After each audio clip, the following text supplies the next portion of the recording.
Hello friends, and welcome to another Modern League. We're going to be playing the Yawgmoth combo deck again. One of my all-time favorite decks to play. So this is the deck we're playing today. We're playing a Yawgmoth combo deck with a single In Search of Greatness in the main. We're not running Aether Vial today, we're running Lurrus though, which is a card I've been excited to test with. And we're running a suite of silver bullet type cards, the Spellskite, the Phyrexian Revoker right in the main.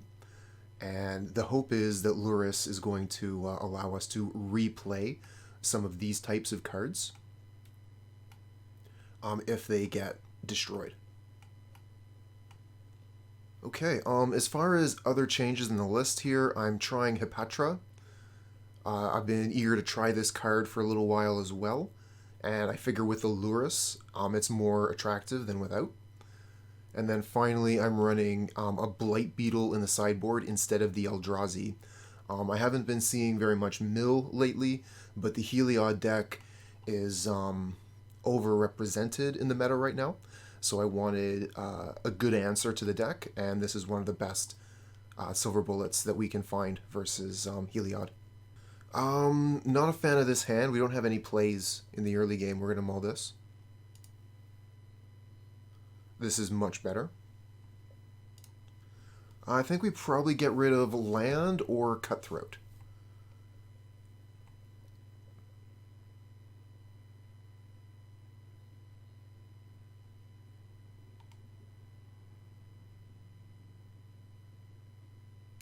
I mean, Hapatra and Cutthroat were pretty much already at the combo.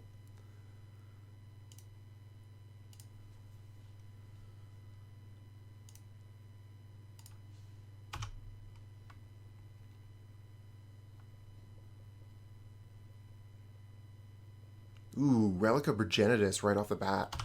That's not something I wanted to see. It is something we can play around, and actually the Hapatra Cutthroat plays around it quite nicely.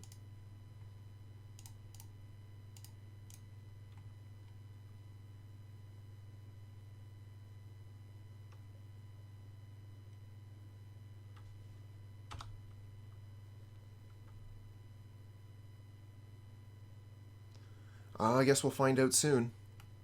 Mindstone. Yeah, probably exactly a red prison. Wonder if I've played against this person before. I kind of feels familiar somehow. Well, we really wanted to find land here, but we can play Wall of Roots Hapatra. And then Yawgmoth will be almost ready to go.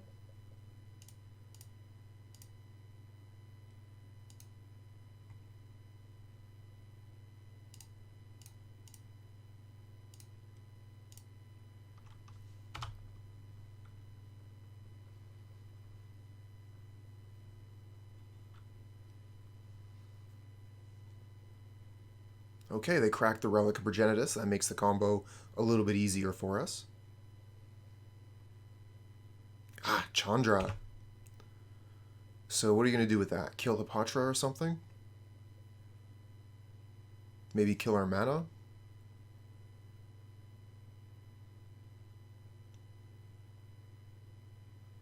Add mana. Okay. And Lightning Bolt Hapatra. Okay, cool, cool. So they're down a card, but the Chandra's going to stick around at 5. Strangleroot Geist. Well, I don't actually have the right mana for Yawgmoth right now, so I'm missing a black. I can do anything else in my hand. I could go Geist Cutthroat. I could evolve the Wall of Roots, but that's not really going to take care of the Chandra. I could go get, what's the name? Phyrexian Revoker, and that would stop the Chandra from doing anything until the Revoker's off the battlefield. I kind of like the Geist.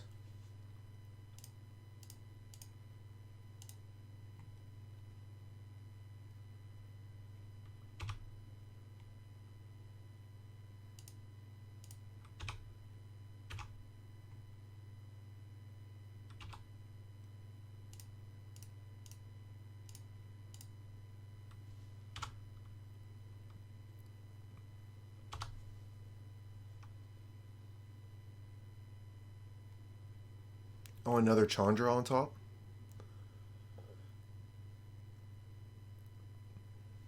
No, that's exiled forever, but it's gonna stay on the screen because that's how Chandra be. Hey, black mana. We're good to go with Yawgmoth now. Too bad we don't have that Hapatra. Yeah, yeah, that would be the worst.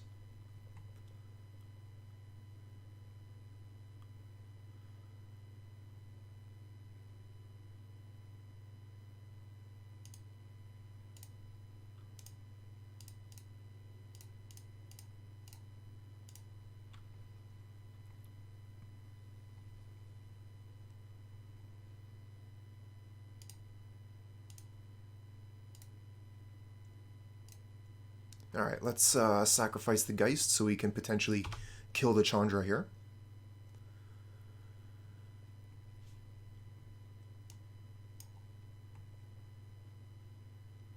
They're going to Lightning Bolt the Cutthroat in response, so we might as well draw a card for it.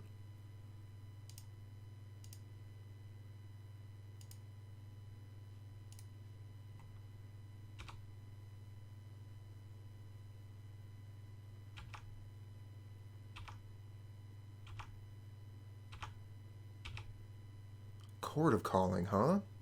So we could go get a 1, which would be a Young Wolf, which would allow us to, like, draw the deck, but wouldn't allow us to win.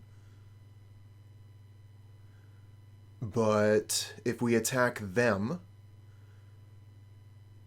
1, 2, 3, 4, 5.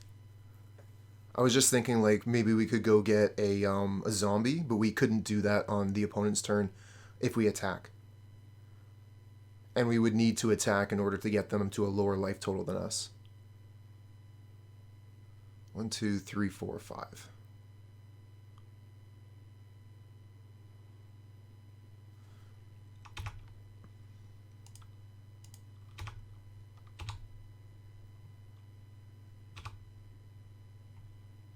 But we can go get Spellskite if we need it.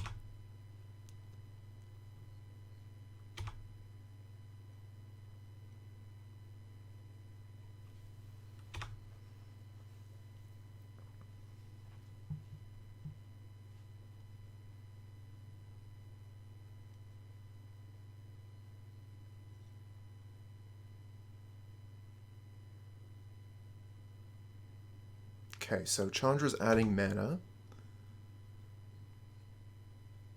They want to draw cards with Mind Stones, maybe?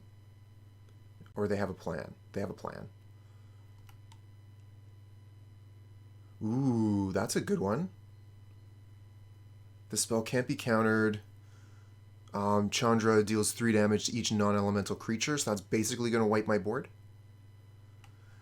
But I can go get another Strangleroot Geist, reset both the Geists, and then they'll come through this as both 3/2s.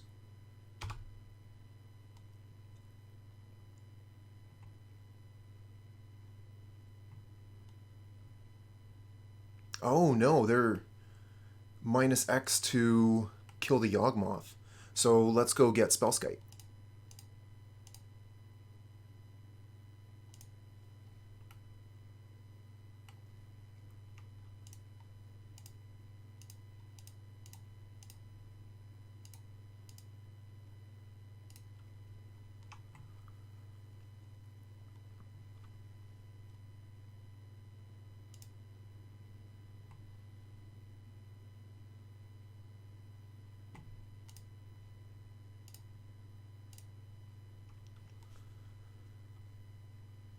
Okay, Yawgmoth lives. And then we can even sacrifice the Spellskite here to draw a card.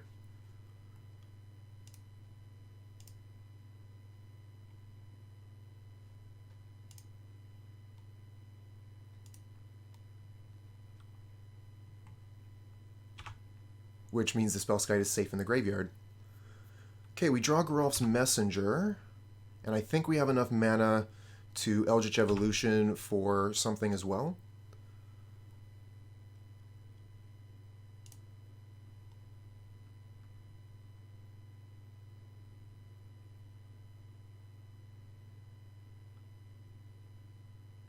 So this is 5, would put them to 13, and then Geralf's Messenger will kill them even without the evolution, it looks like.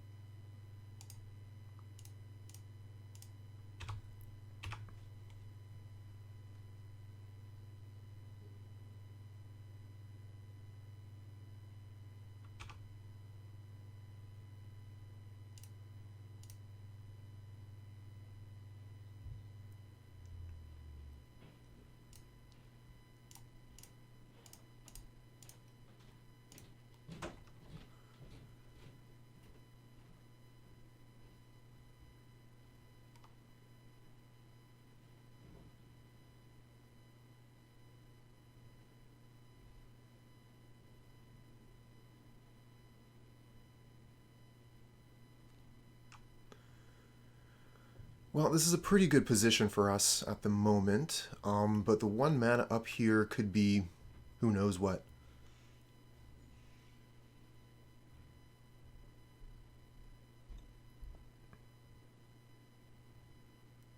With just 3 mountains, Skred isn't going to be able to kill Yawgmoth. Lightning Bolt's not going to kill Yawgmoth. And I don't care so much about them targeting our other creatures.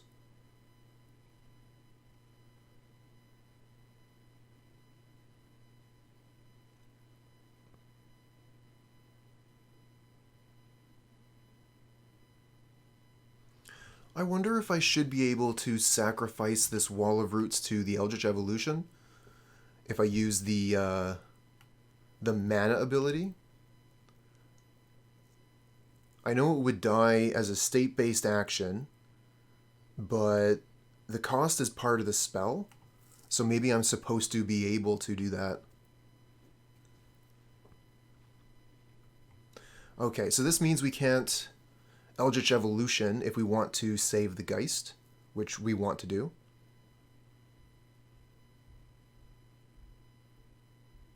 Actually, maybe we still can Eldritch Evolution.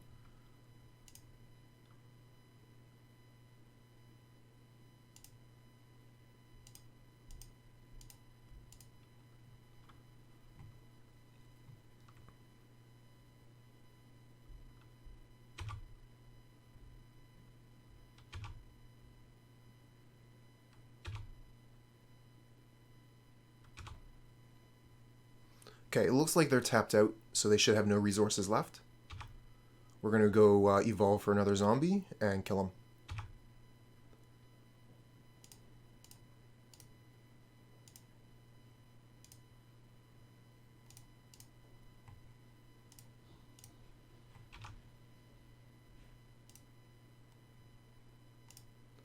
Target sack.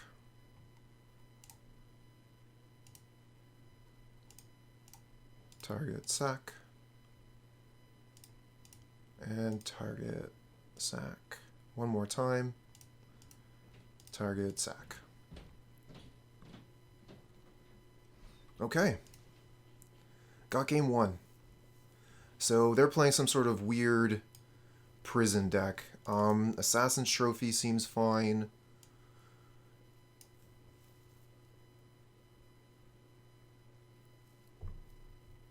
Collector Ouphe, not bad. Could bring in the Thrashing Brontodon. It's got a big butt.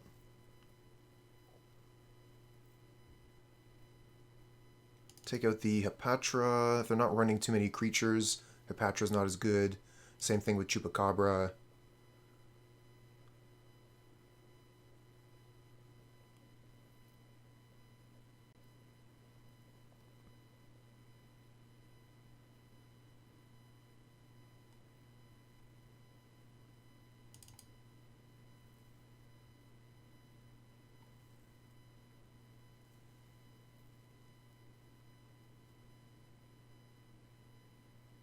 I think I'm fairly satisfied with this configuration.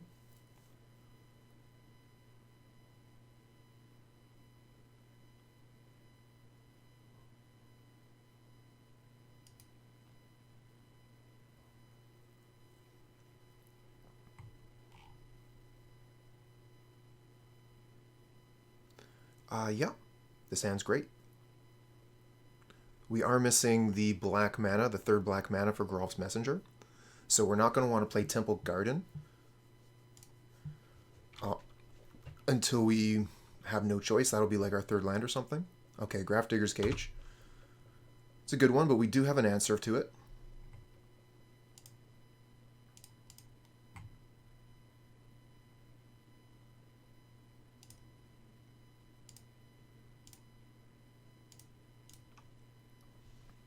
We have Assassin's Trophy and Thrashing Brontodon to get that off the board. Relic of Progenitus, yep. Another good card against us. Maybe we're just going to have to turn our creature sideways, and that's just going to have to be the way we win.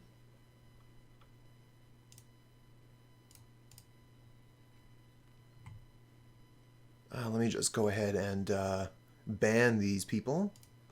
Ban these bots. Just going to take a Mo.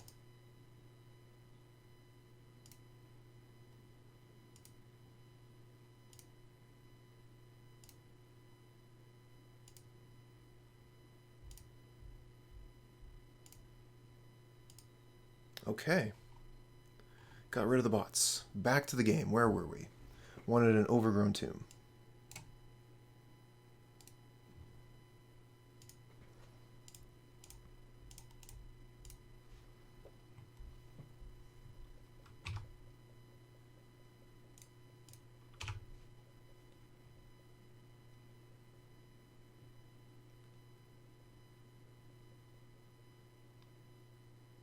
Scrying Sheets.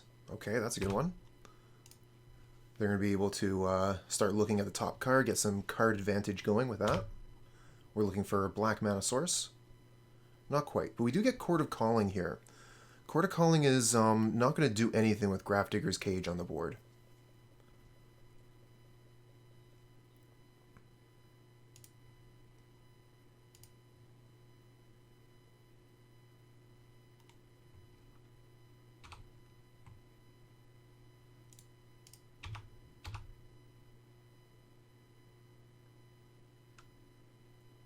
Oh, ooh. Damn it. That's a punt. I did not read that.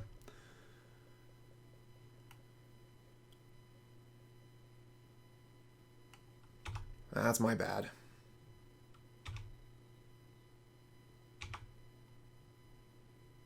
And it doesn't come back because of the Grafdigger's Cage. Bad attack there. That's happened to me many, many times, so it's only fair that someone gets to play it back on me. Having a creature land that the opponent didn't properly read. GG, I guess. Another dead card. These cards aren't doing anything with Grafdigger's Cage in play.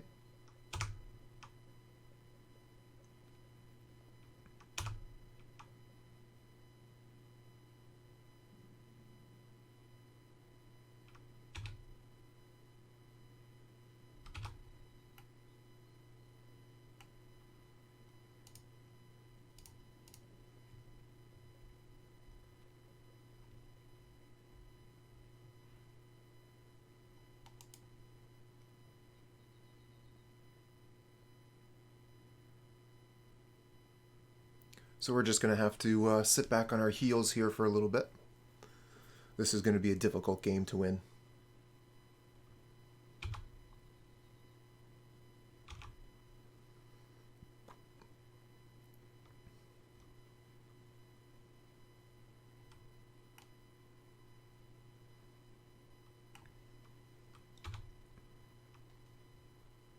Wow, all those relics. They are not going to let us combo.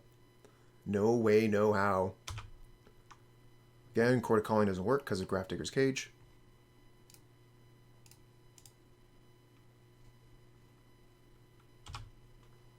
Okay, so that's another black mana, so we're going to be able to start deploying Messengers and Yawgmoth soon. But those cards aren't going to be too hot with the Grafdigger's Cage on the other side. Chandra killing Spellskite, okay.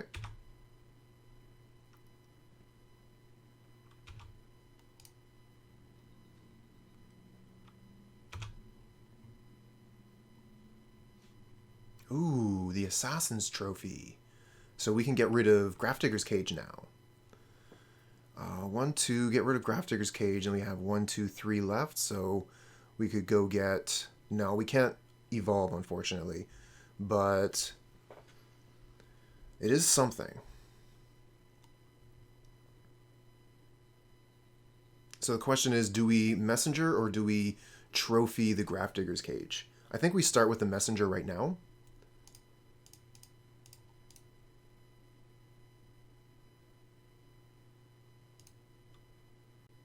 It might actually be better to start with Yawgmoth now, because then next turn if we draw land we could go Messenger into Trophy.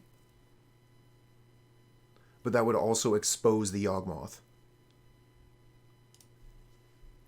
which I'm not too happy to do, with the Spellskite being off the board. Still don't want to become famous? I'm going to do it on my own, Ogurakima.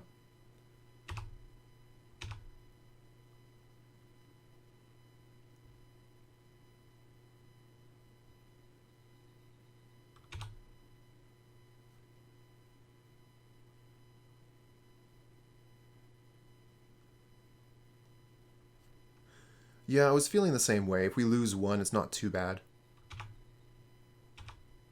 A lot of card selection going on here with the Pyro. Oh, they discard an Anger of the Gods. What is their hand? They must have another Anger of the Gods in hand. No, because they just discarded it. So the 2 cards in hand would be totally fresh. I would have wanted to keep the Anger of the Gods myself.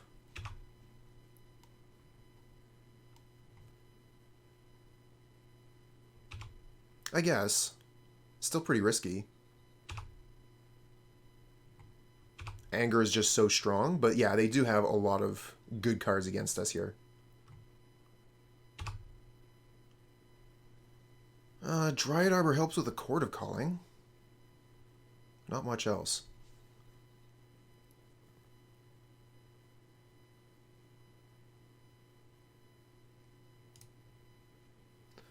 So I have 1, 2, and then I have 1, 2, 3, 4, 5.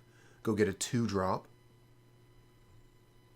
Oh, it's too bad I don't have Collector Ouphe to turn off the relics.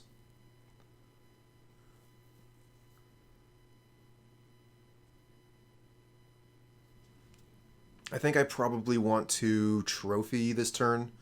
Trophy Chord. Go get a 2. What did we have here? The 2s aren't really going to help us too much. I mean, if we go get Phyrexian Revoker, name Relic of Progenitus, that seems pretty good. Yeah, okay.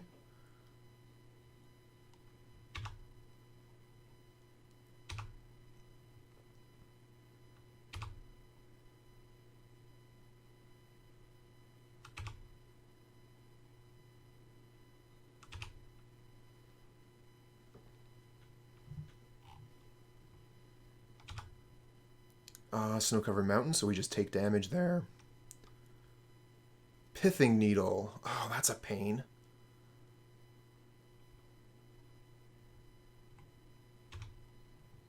So that can name Yawgmoth so that we can't combo. That just gets rid of combo potential forever. Oh, and the Blast Zone, too.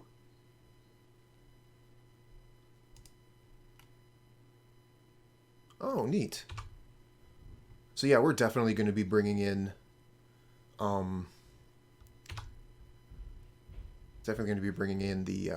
Collector Ouphe. So I'm going to block this with Geralf's Messenger, and then Assassin's Trophy, the Grafdigger's Cage, and then Chord of Calling. They'll have the Relic of Progenitus to eat up the Messenger. No, because I can Chord of Calling for the thing to turn off the Relic. Okay, cool.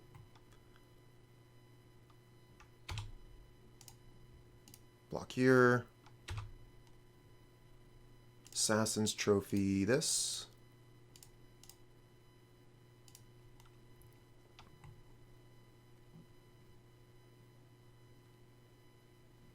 Yeah, we're definitely bringing in that Ouphe.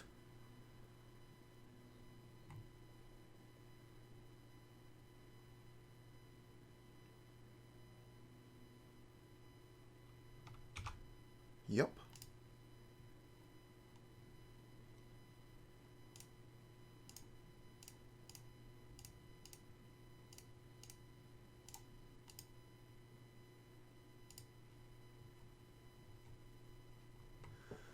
And we'll go get the Revoker, I think. Oh, we do have the Ouphe. The Ouphe is in the deck. So we get Ouphe. I thought that I didn't bring it in.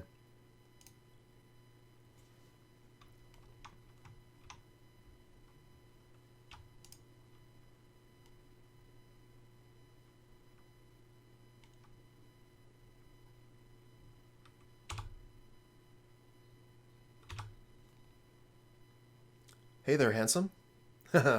Once in a while that does happen, Iberikiba.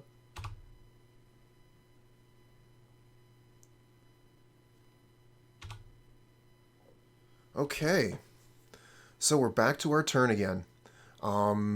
They can't activate their artifacts. They do have Blast Zone ready to go, which gets rid of Birds of Paradise Yawgmoth. But we have Eldritch Evolution. We can go get another thing.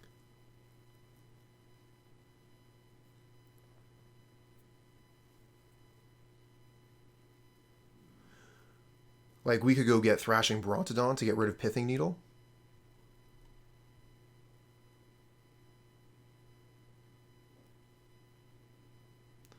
One, two, three, 1, 2. Needle is a 1-drop. Oh, so yeah, the Blast Zone will get rid of it if they try and do a 1. If they try and get rid of Yawgmoth or whatever. So they're going to tick Blast Zone up to 2 to get rid of Collector Ouphe.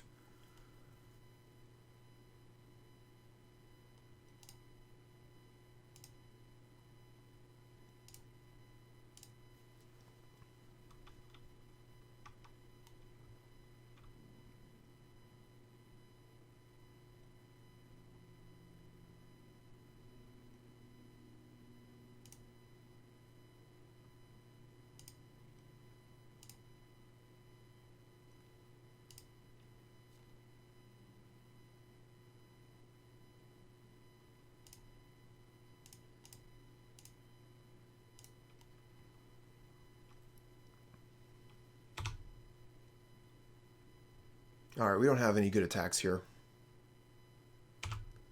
Yawgmoth is still not going to work because of Pithing Needle.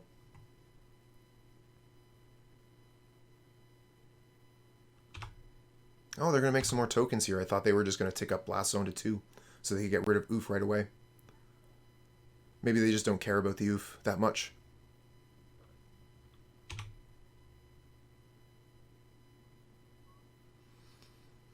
Ooh, they got to think about that one. Are they going to cast the Koth? Seems pretty good. Nope. Deal us 2.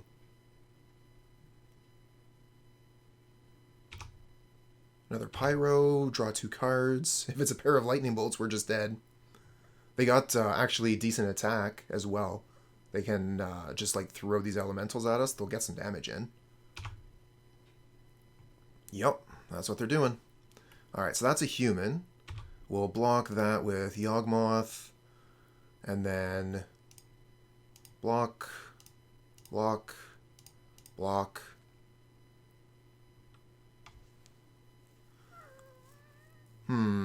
Blocking with the Young Wolf should be fine.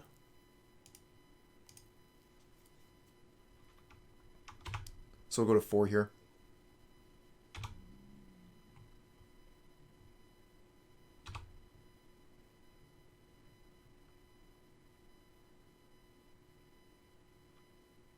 Ah, damn. Anger of the Gods. So that basically kills us.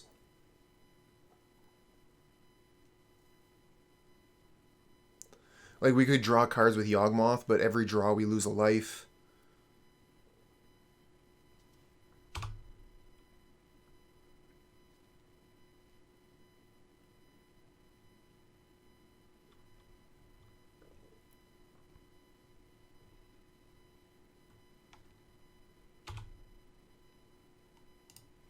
Yep. There is a no-go here. This is death. They're going to be able to kill us with Chandra in 2 turns. We can't even play the Geralf's Messenger. What do we evolve Yawgmoth into, potentially? There's nothing really better, right?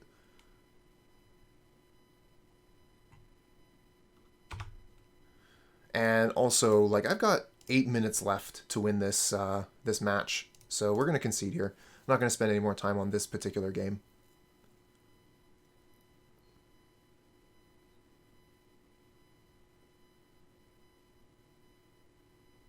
I'm going to bring in Knight of Autumn.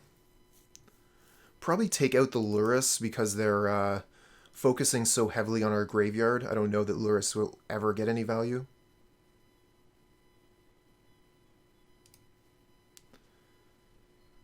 Alright, I'm going to try not to time out on this one, but we've got a pretty low amount of clock here.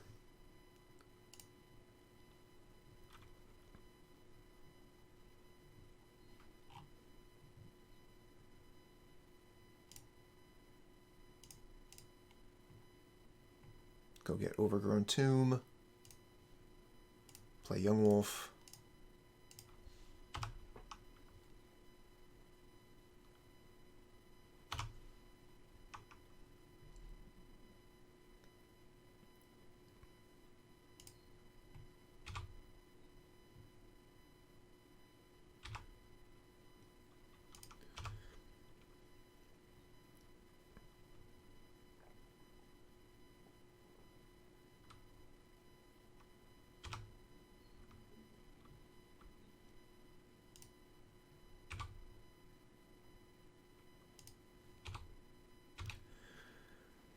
Yeah, probably should have fetched white with the Knight of Autumn in hand. We had the Twilight Mire to get double black anyway.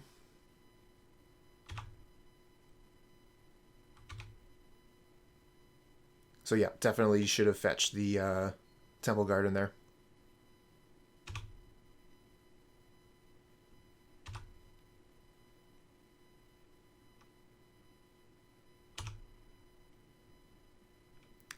Okay, well, that is the reason to have gotten the Overgrown Tomb, I guess.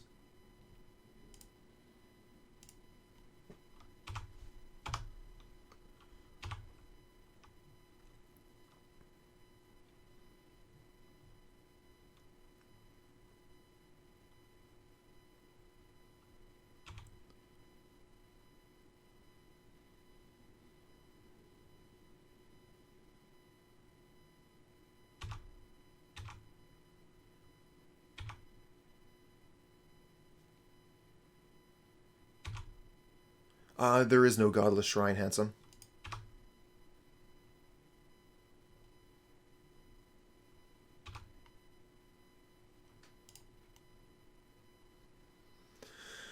We're almost there.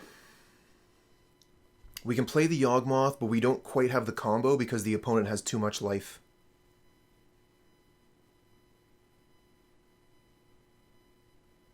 If we can get the Cutthroat down, we're good. But I don't want to expose the Cutthroat. We can just play the Yawgmoth, I guess. We could even attack. I doubt they would take the damage. They would probably just block, right?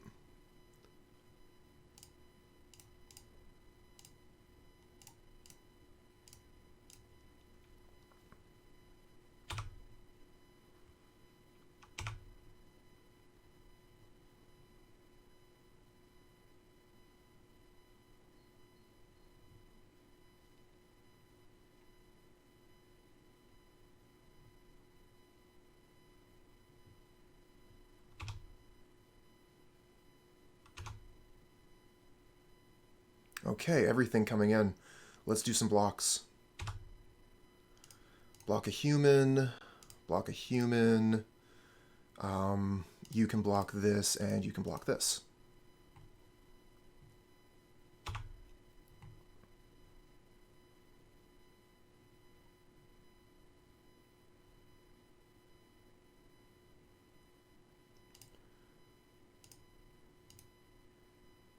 And this way we're going to draw some cards, and we'll take the same amount of damage we would have anyway.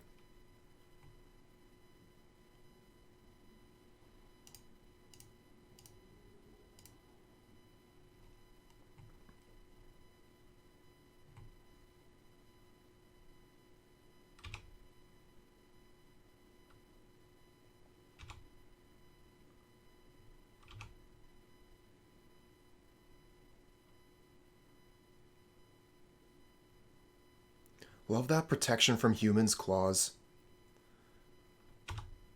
Okay. Not bad, not bad.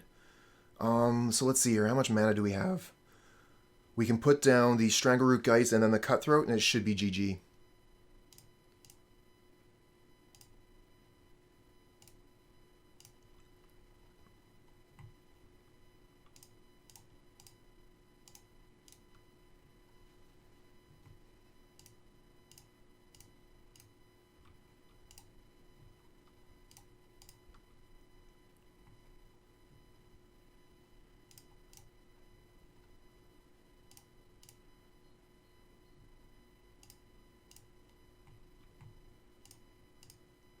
Target, sack.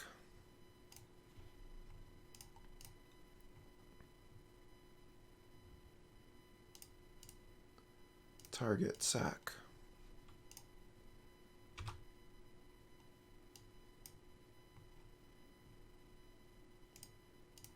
Target, sack.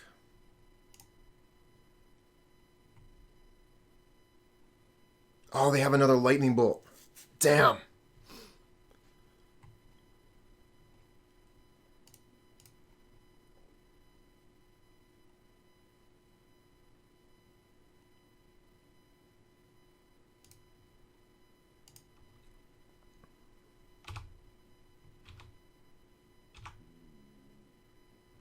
Okay, so they're at 7, so this should still be death. Target, sack. Mr. Rabe, welcome. Thanks for joining the stream. Target, sack. And that's the target, that's the sacrifice.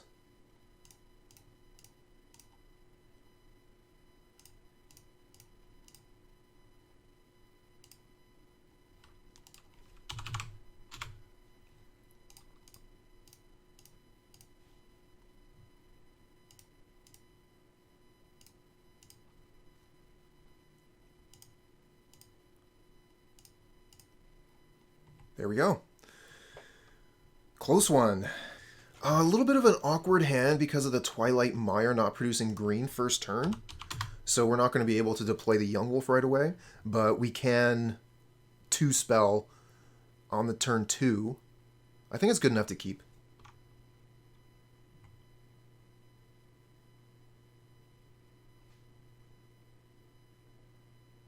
Oh, I thought it was a drop of honey there, Twizman.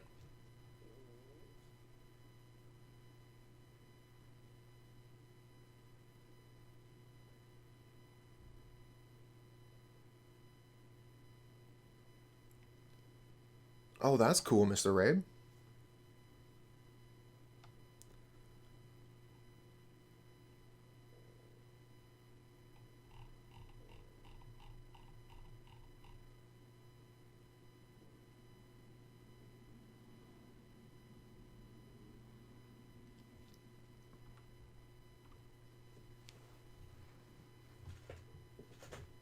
Oh, bit of a ongoing joke. People have asked how my voice is so incredible. Exactly. Because it's a magic card. It's a fun joke.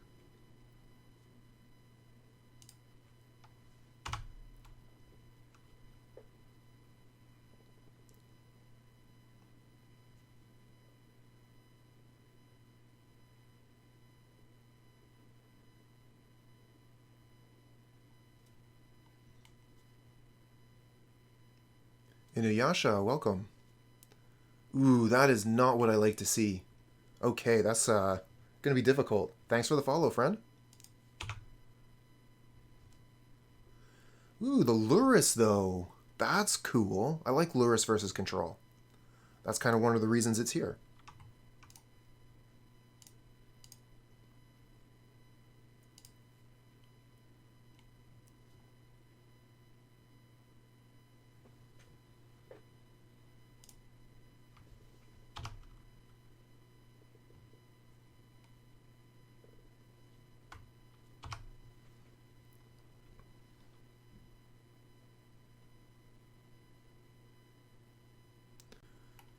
Sunken Ruins, so we're fighting Esper. Oh, that is just the worst land to draw here. No interest in casting Eldritch Evolution into double untapped blue mana. So easy for them to make a counterspell. I think we just attack for 2, play Yawgmoth, pass.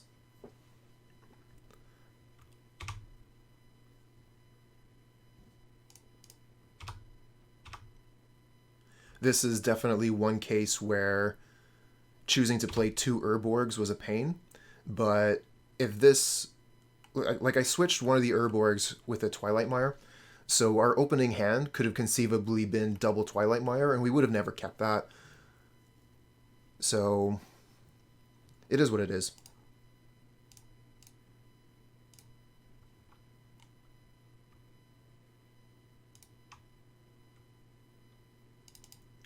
Archer and Arrested Development? What a combo.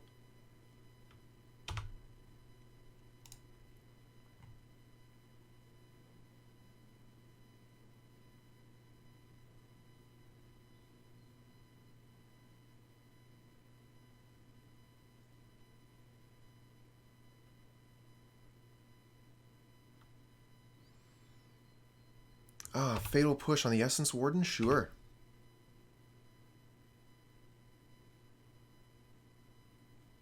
Would you like to throw a second Fatal Push at one of my wolves?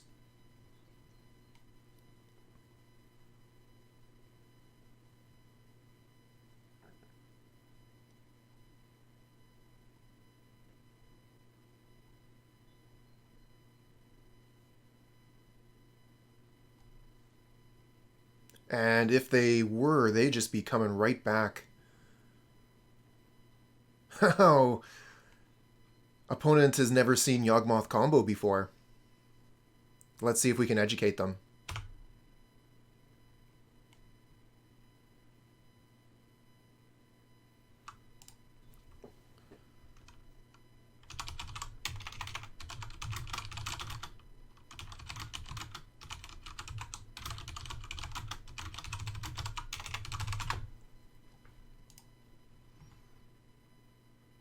So if we play the Overgrown Tomb, we have Chord of Calling X is 2. Not too hot, honestly.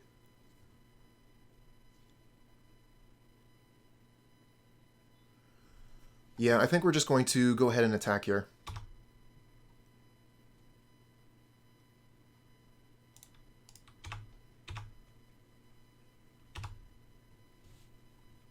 And then in that case, I'm going to play the Overgrown Tomb tapped, because I don't want them to be countering my Eldritch Evolution. See, just a pair of young wolves. Nothing to worry about. Still got 7 turns to deal with my 2 wolves.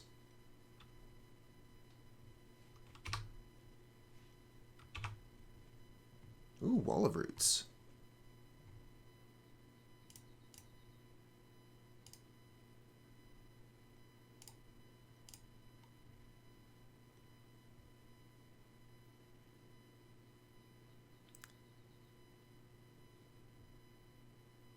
Oh, I love that.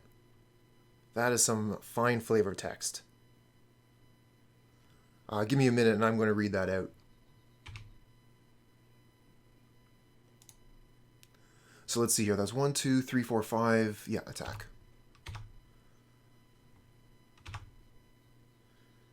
It seemed that a royal wine, sweet and... Oh man, what is that word?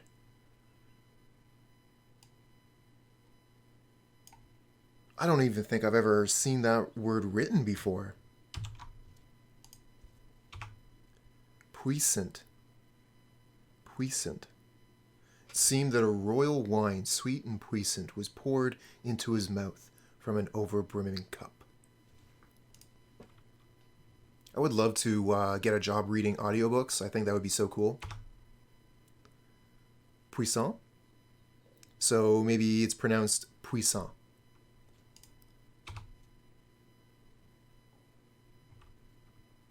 Nice.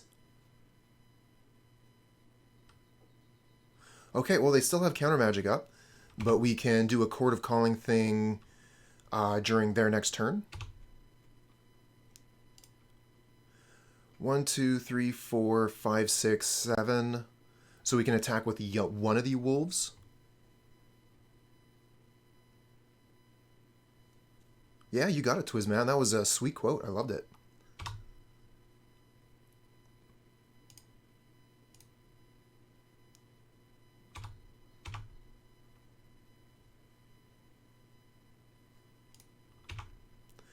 That being said, don't know how to say the word in English. Well, words like that are generally supposed to be said in the a similar manner to the original language, right?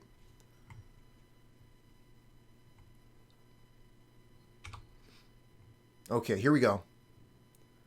Let's make our move.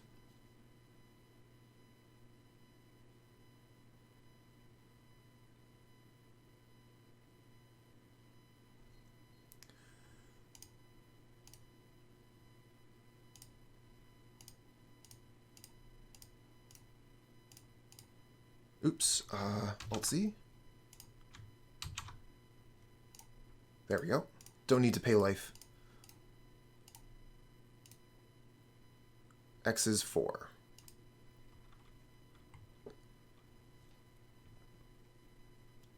Okay, they're casting Opt in response to the Chord. They have Cryptic Command mana up here.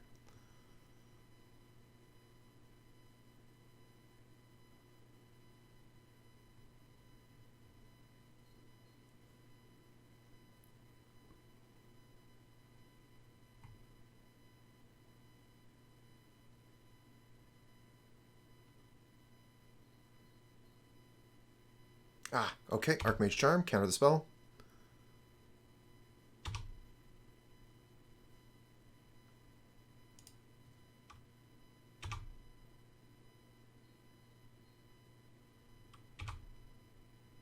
Chord of Calling again.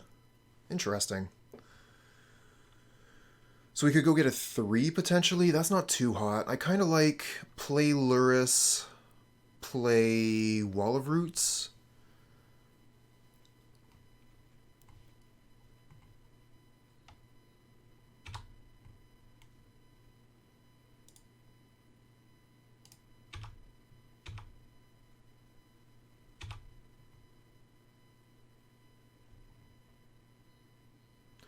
Actually, I don't mind evolving one of the young wolves, it just making it a more powerful creature.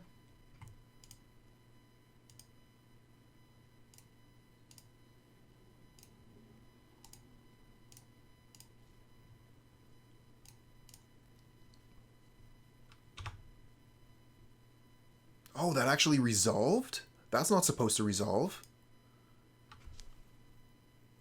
Okay, I guess we get Geralf's Messenger. We could also just go get Phyrexian Revoker named Teferi. But I like the Messenger here to apply pressure.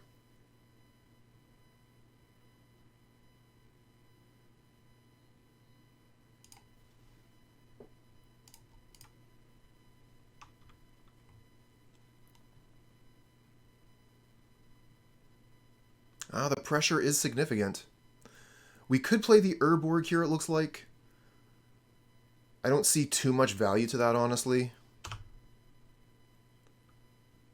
I'm not really in the market to be sacrificing the Peatland here and be going down to even fewer lands.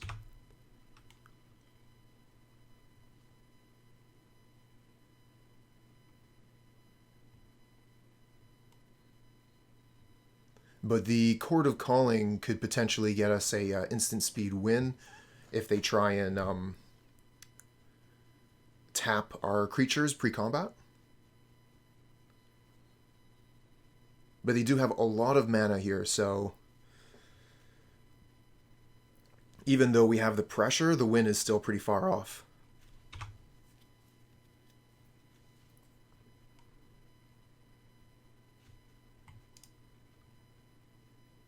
Ooh, they're going to take a young wolf from me. Stylish. So they probably take the 2/2.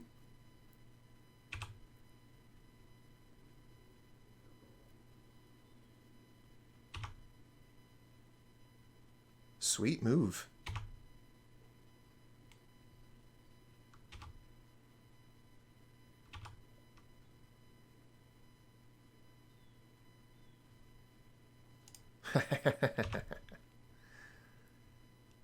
Wasn't my choice to put the pup up for adoption. Kind of like doing a Chord of Calling thing here. I think we'll just play Temple Garden untapped and try and Chord EOT. And then if that doesn't work, we can Lurrus.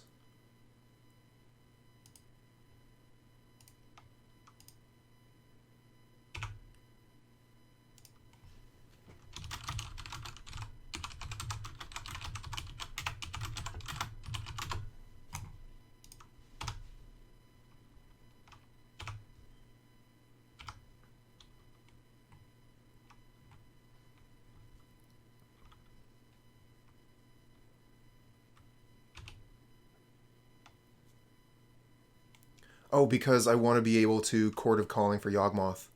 5, 6, 7.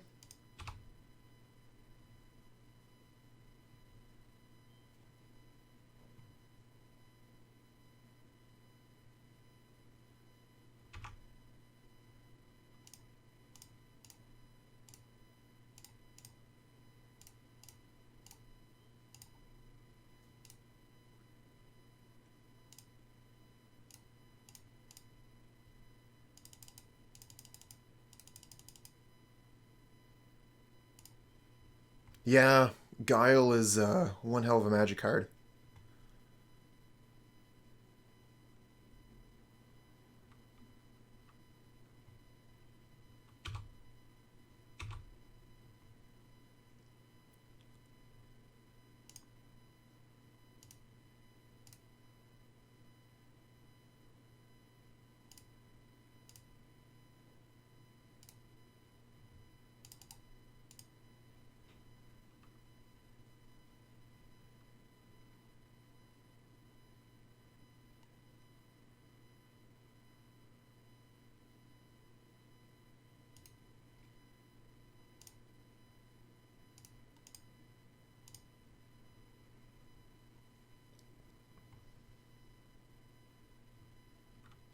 Oh, okay.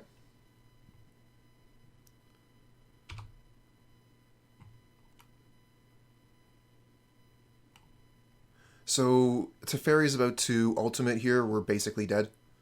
They're going to be able to exile our board, basically. That sucks. We got close, but opponent was able to win game 1.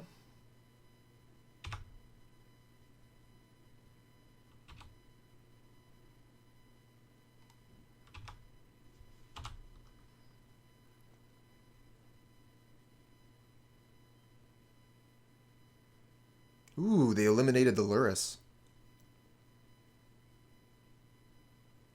Oh, you know, cats and dogs don't get along. Yep, makes sense. They get the emblem, now they can exile our creatures.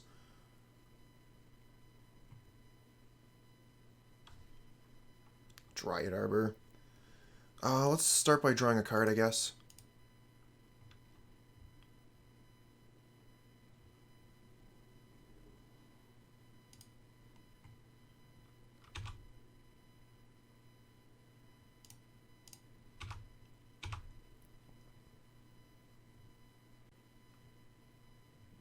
Yeah.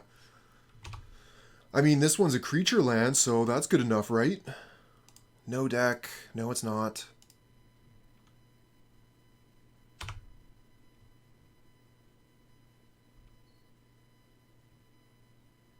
So they can get rid of the Geralf's Messenger here.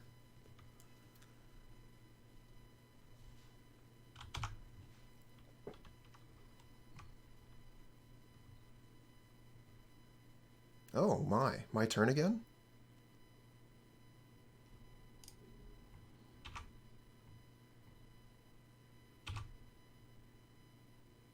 I mean, attack for lethal. Don't expect this to work. No way! What? How? Oh, I see. Okay.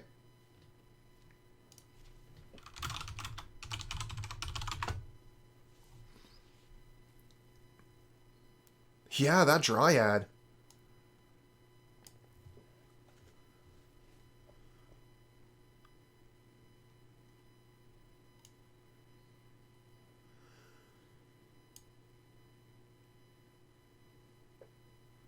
Whew. Wild. So let's see here. Eidolon of Rhetoric stops the Snapcaster business. But so does Scavenging Ooze. Veil of Summer is coming in for sure. Thoughtseize seems okay. Abrupt Decay can potentially get rid of some problematic cards. They're probably going to have some kind of answer in the sideboard for us. Don't know exactly what it's going to be.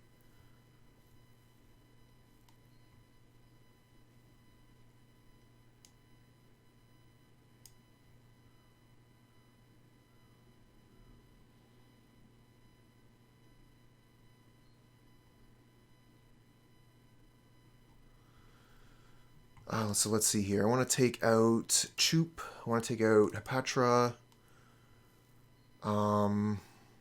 These ones I want to keep in. Take out what? What else are we taking out? We're taking out 2 Eldritch Evolution. Evolution is generally bad versus counterspell decks. So we've hit the 60 mark here. The question is, do we want to take out 1 further Evolution to get a Thrashing Brontodon? We could get rid of one of the messengers. I don't mind going down to 2 messengers. And that way we can get Brontodon in. And Brontodon is going to give us a bit of... what's name? It's going to allow us to play through some things.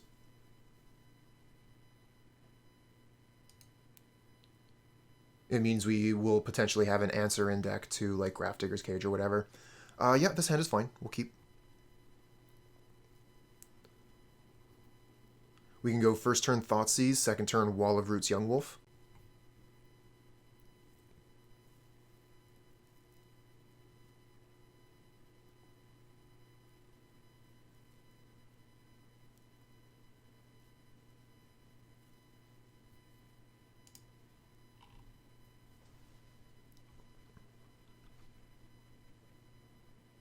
Yeah, it's been a very exciting hour too, kid.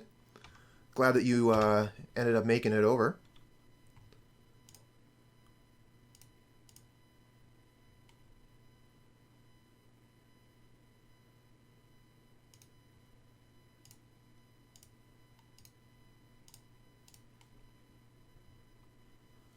Yeah, one was a Dryad. My land's attack. Ooh. Good hand, but not very many lands. If we get rid of the Eliminate, they're not really going to have anything to do. They're not going to be able to get rid of our Wall of Roots.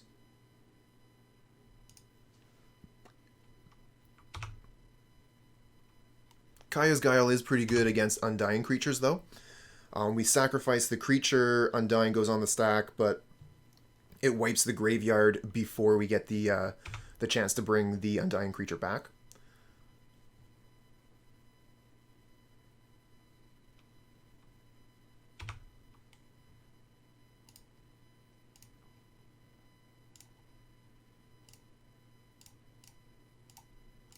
Alright, no Spell Snare, please.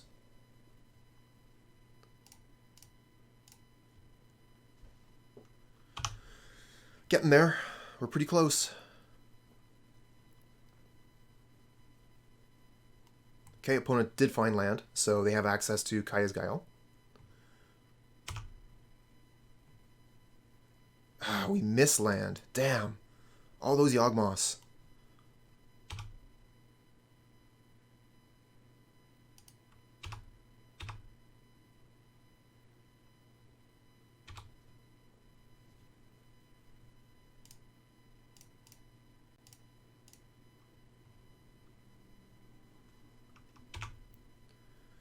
Whole pack of Yawgs. I usually like some of them to stay in the deck, so, you know, we can search them out or whatever. Looks like they missed a land drop here. Another Yawgmoth. So let's see here. They have Snapcaster Mage, so if we attack with Cutthroat, they could just block it, trade with it. But it does get the Snapcaster Mage out of their hand. No, because they could make a fairy and then block the Cutthroat with Guile. So yeah, I don't want to trade Cutthroat for half of Guile.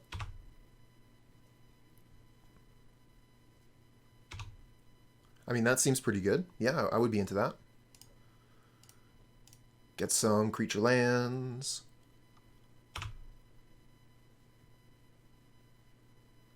Don't need a Yawgmoth, need an Inkmoth. What are we playing, Hammer Time?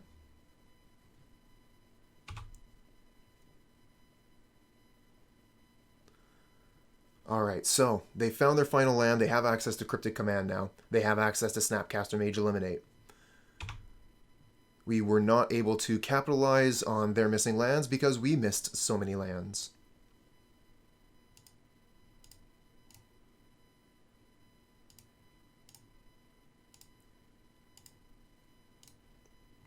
I'm going to use the Wall of Roots mana here to get the Strangleroot Geist out so that I can Assassin's Trophy during the opponent's turn if they play a Planeswalker.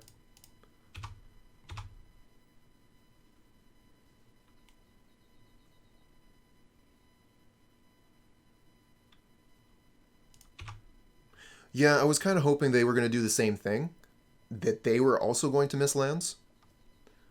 Didn't really work out that way.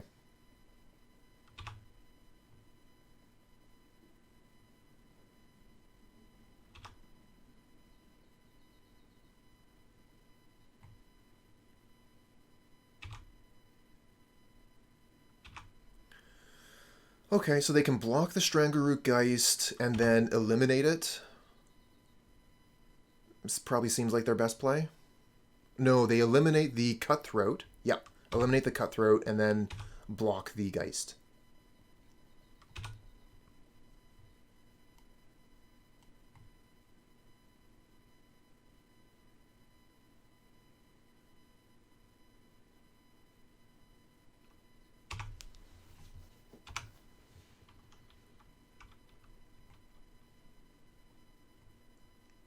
Okay.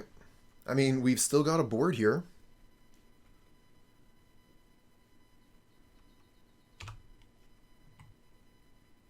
Land. Oh, damn it.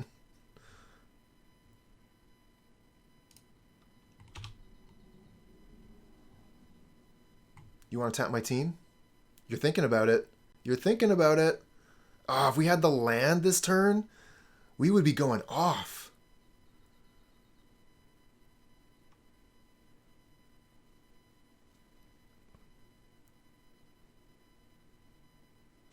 Alright, what's the name of 5 mana Teferi? Teferi the Time Raveler?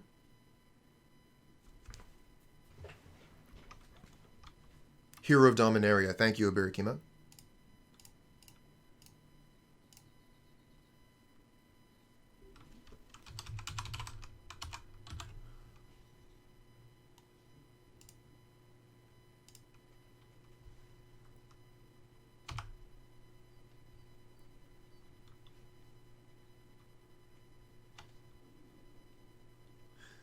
Sweet. That is a card that I have not had the pleasure of casting. I don't spend too much time playing control decks. I play a couple in Pauper, but doing that in Modern is not something I really get into. Ooh, Supreme Verdict. That's rough. We're going to lose our Geist, but we do get a pair of Wolves back. We also lose the mana from the Wall of Roots. That's rough. Woof. Oh, and now we get our land, and we still can't Yawgmoth. Damn it, deck.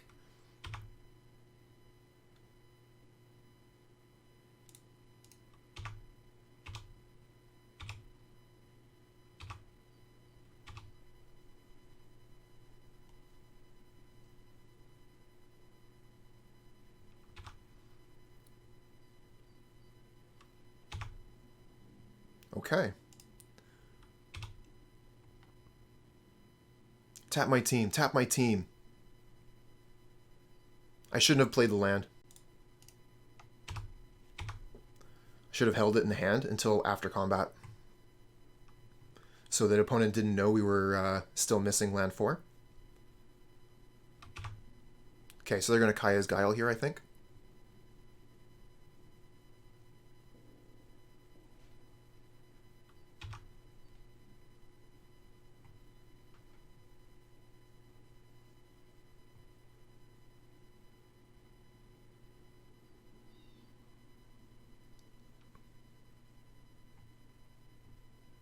And what are they going to do here? I mean, sacrifice a creature, I think, is one of them. The other one, I think gain 4 life is probably better than make a 1/1. Yeah.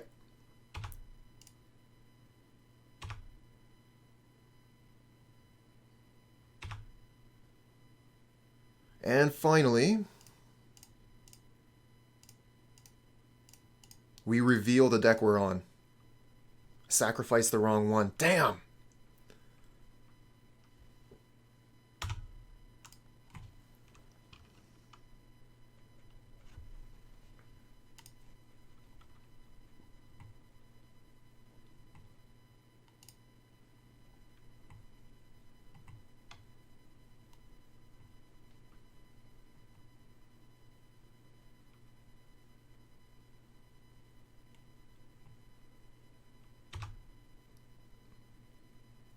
Alright, we do not want to skip the turn. I'm not going to be hitting 6 on my opponent's turn here. They could have like a sweeper or something, and if they do, we're going to want to draw a card. Oh, is this a... This is a Jace. Okay. So what does Jace do? Bounce Yawgmoth, maybe? I mean, you would lose the Jace to the Yawgmoth if you did that. What do you do with the Jace? Fate Seal? We could proliferate. We could proliferate twice. And they're tapped out. So that would put them to 2. We do also have Assassin's Trophy to get rid of the Jace here. We don't have to attack it. So we could proliferate once, attack them to 3, and Assassin's Trophy the Jace.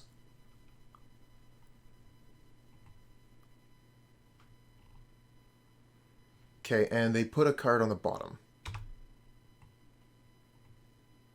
Or, yeah, just draw Messenger. Well, let's see what we get.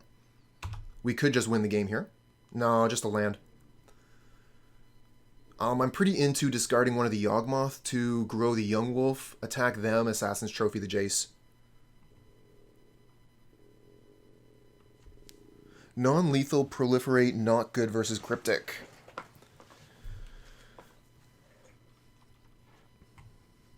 We could just kill the Jace and hold up Assassin's Trophy.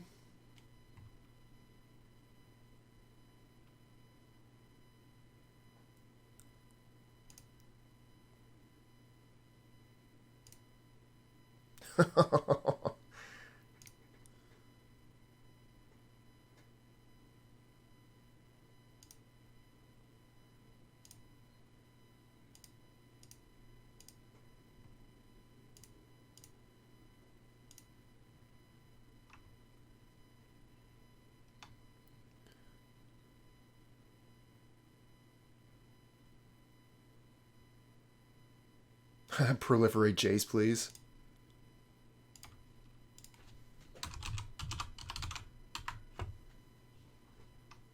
Oops, I meant to proliferate your Jace.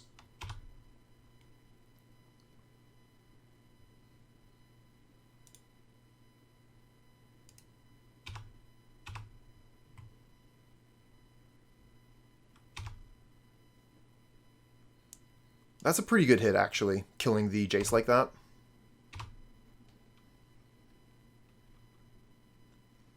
And then we can... Don't know if we still want to be proliferating here. Like you were saying before, we know they have a Cryptic in hand, so... discarding cards when they're just going to be tapping our team and drawing cards doesn't seem too hot. There is the option of drawing a card now. We do have a bit of mana. I wouldn't mind getting an extra card.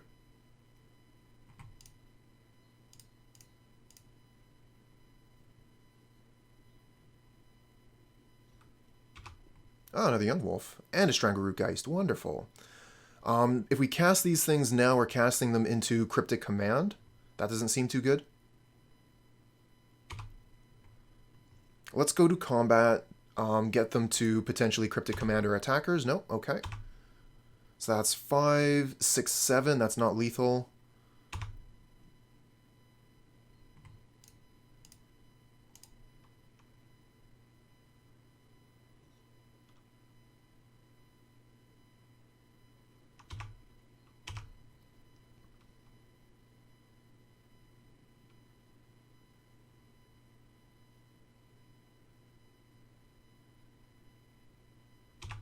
They're going to draw 2 cards. Makes sense. We do have infinite draws if they blink, so that's pretty good. I mean, not quite infinite draws. We have like 13, 14 draws, which is still pretty good, but that's not something we want to do unless we have to.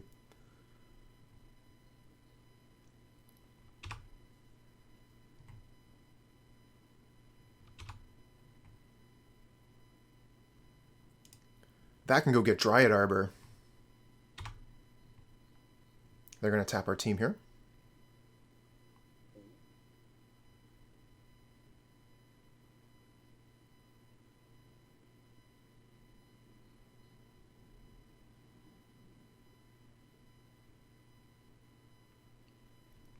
And we have just a little bit more time on our clock than the opponent.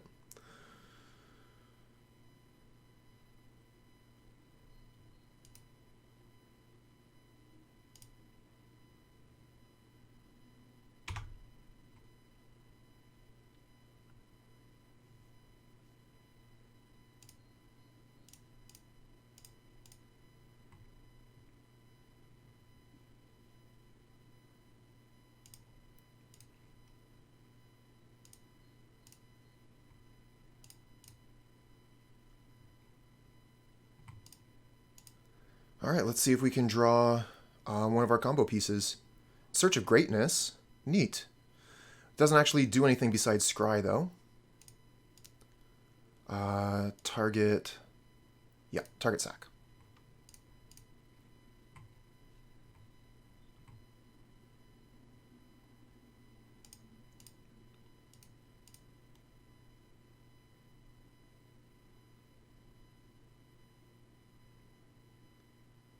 Oh, I like the Veil of Summer. Okay, let's pass.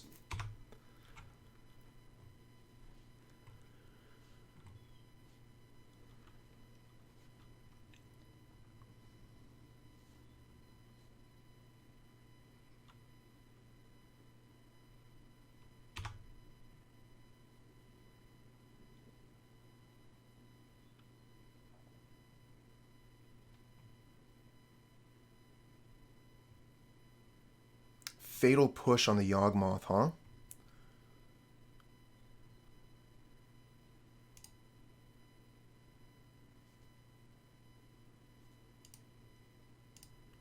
Yeah, let's start with Veil.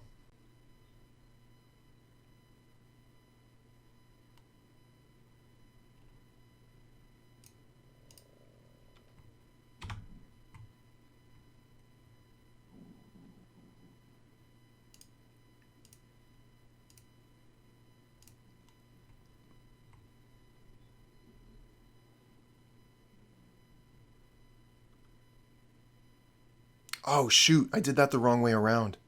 I think that's the first time that's ever happened. Okay, messed that up. We're not going to have enough mana now to go get the 2-drop. Damn.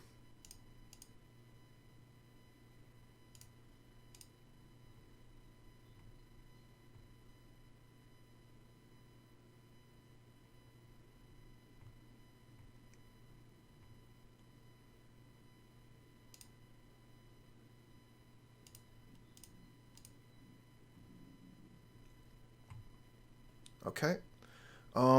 We got a pretty full hand here. Let's allow that to happen. We've got a bunch of lethal threats. Go get Dryad Arbor.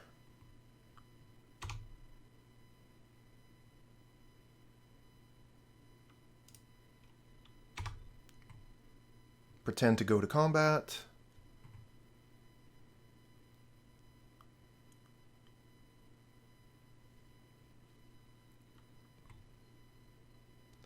They do the thing. And then we Yawgmoth.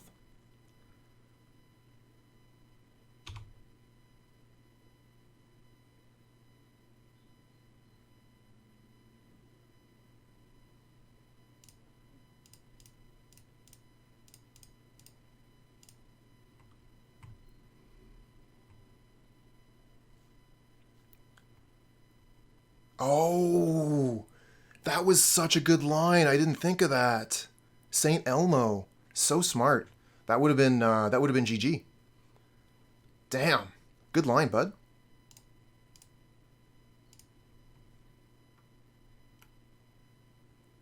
Ah, it says destroy target permanent and opponent controls. Thanks, handsome. Thanks, Inuyasha.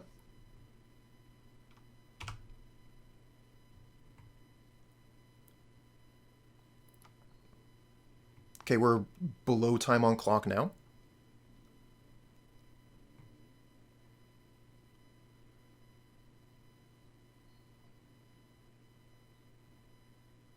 But opponent is the one under pressure to make things happen. Oh, they go down to 1 here. Dryad Arbor's lethal now. Oh, they're going to Fatal Push the Yawgmoth. Put a -1 counter on Wolf, sacrifice Geist.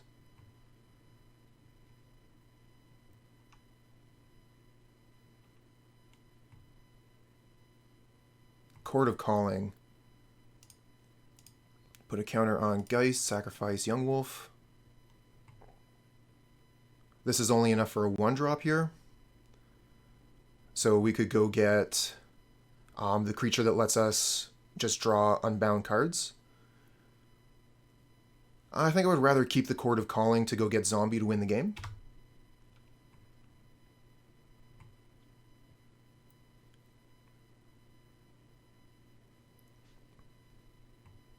Oh no, they're going to Kaya's Guile? Okay, that's not Kaya's Guile. That's draw 2 cards.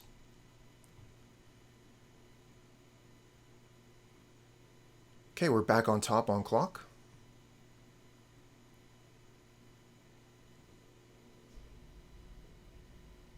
GG's.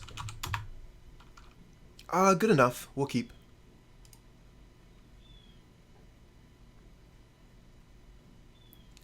Just wondering if I want to go get Overgrown Tomb to start. I don't think so.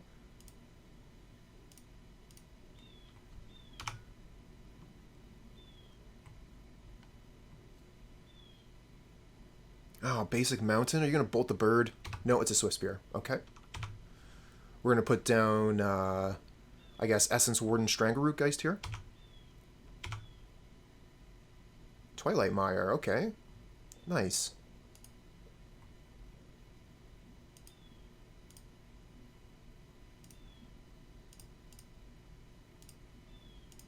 Oops. Alright, so there is the question of if we're supposed to attack here. I kind of like keeping the Strangleroot Geist back on blocking duty. Sacred Foundry, so we're fighting Burn. This is not, is it Prowess? It seems like the Burn decks have gone off of the one of Lurrus in the sideboard.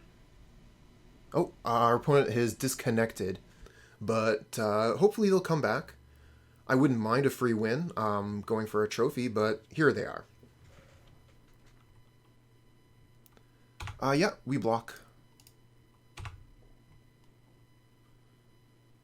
I will absolutely take this trade. Searing Blaze. Yep, okay, that makes sense. Not a trade anymore, it's a chump. But we don't take that 2 damage. Oh, Lurrus. So we could Ravenous Chupacabra the Swift Spear. We could Lurrus Essence Warden. Tricky. What do we do? I kind of like Lurrus Essence Warden. And then if they attack, we can just block with Lurrus. Chat likes Chupacabra. Okay, we'll Chup.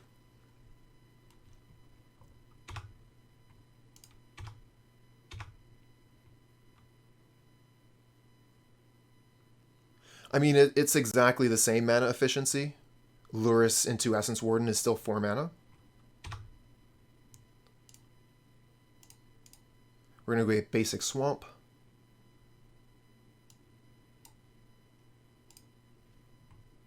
Black mana, black mana. Black mana.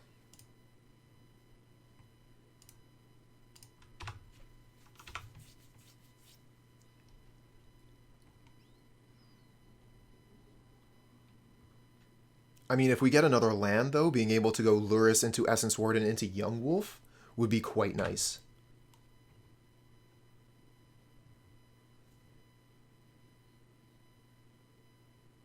Keeping it honest. Says who?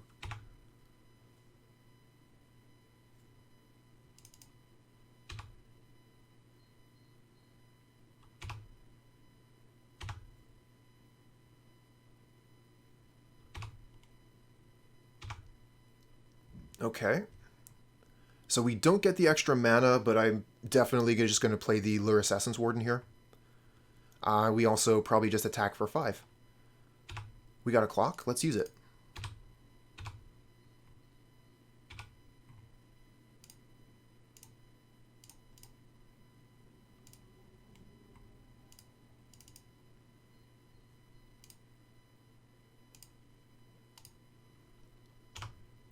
Okay, Lurrus getting some work done. And if we can block with Lurrus, gain some life, I'm into that.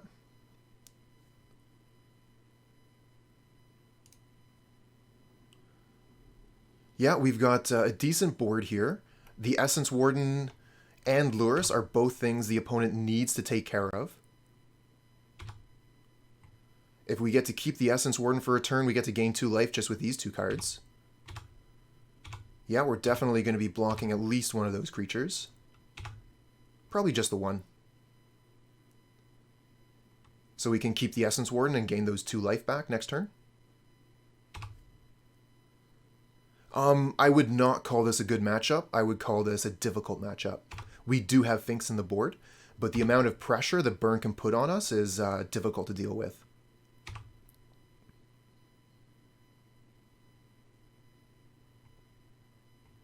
Ooh, Stomping Ground untapped for a Wild Nacatl.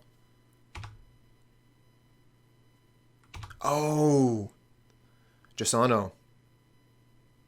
Yeah, that's a pretty good line. I was actually thinking the same thing when I sacrificed the Lurrus like that. So we have 4 mana. We can get the Yawgmoth into play.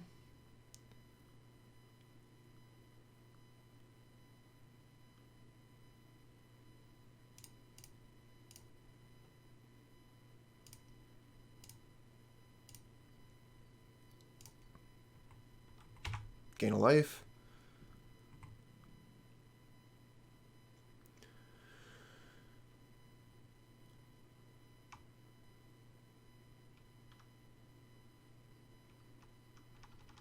What am I supposed to do here?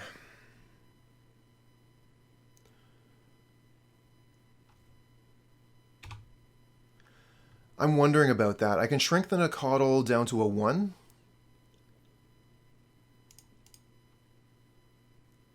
But I would have to lose my Essence Warden to do that. Yeah, I could sack the bird, no problem. Yeah, Yawgmoth blocks Taylor Swift very nicely.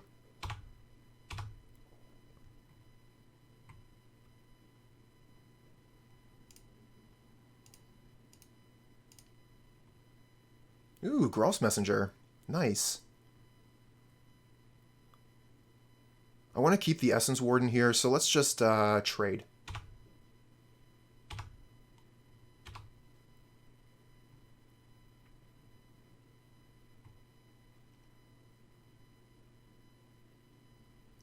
Eidolon is fine. That means they're Yawgmoth locked. Or sorry, Eidolon locked. Yawgmoth locked, basically. I mean, opponent's already dead to Geralf's Messenger. Oops.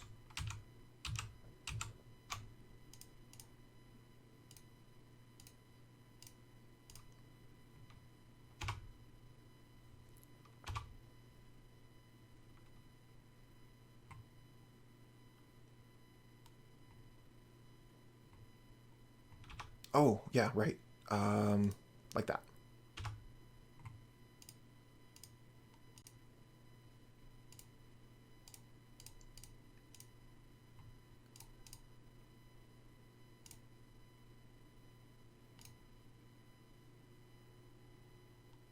Cool.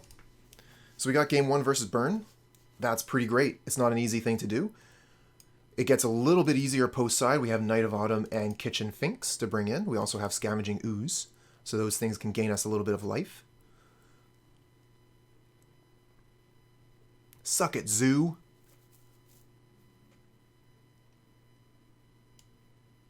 I also like bringing in Thrashing Brontodon, actually.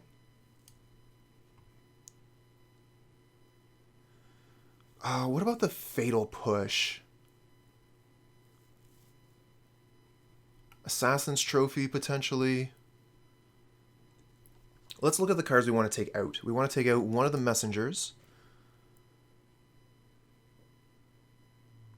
Take out Hapatra.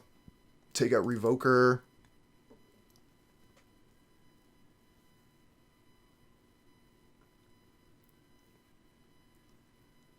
So let's see here. This is pretty close to what we want the configuration of the deck to be. I want to keep all my evolutions in Chord of Calling so we can go find our life-gaining creatures here. These 3 sweet 3-drops. Not to mention the Essence Warden. Although it is unfortunate we don't play Goose. I ended up taking that card out of the deck.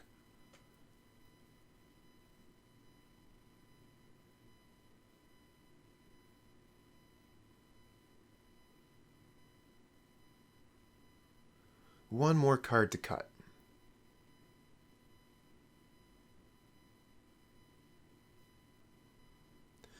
Maybe the last Messenger. It's not a very good blocker. It's just not a great creature in this matchup, and we'll still keep 1 so that we can fetch it and combo with it.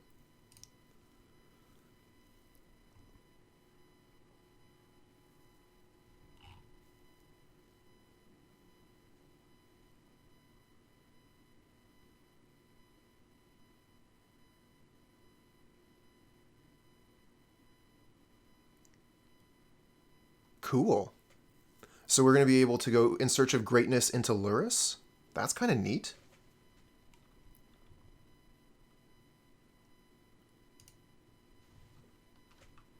On the other hand, we can Eldritch Evolution the Strangleroot Geist into Yawgmoth. Okay, they're starting quick with the Goblin Guide. And we got a Kitchen Finks on top. Nice. Well, now I'm definitely going to play In Search of Greatness turn 2. So we can get that Kitchen Finks out. Now then again, if I draw land, maybe I'll go Geist into Finks. I'm going to block here. Urborg and Messenger is on top.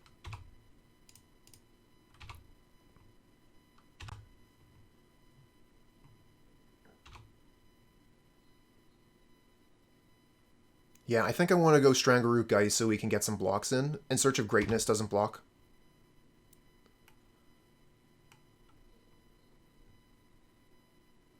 And I can just go get basic Forest with this, because we have Urborg.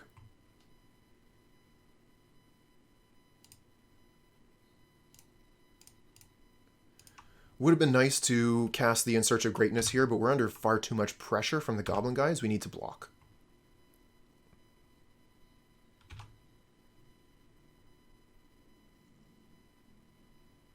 Okay, not a path. Ooh, that's a good one.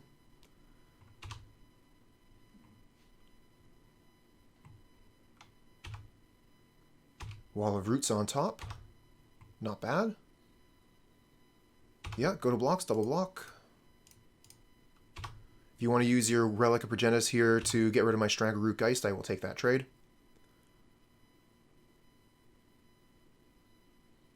Okay, so no more Relic of Progenitus. Let's play Kitchen Finks.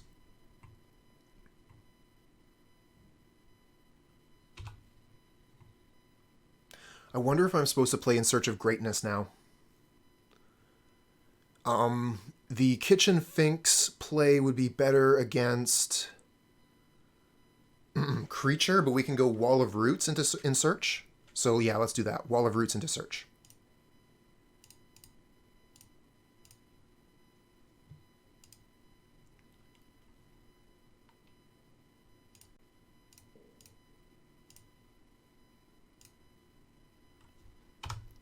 Okay, that's the first time I've cast the enchantment in Search of Greatness.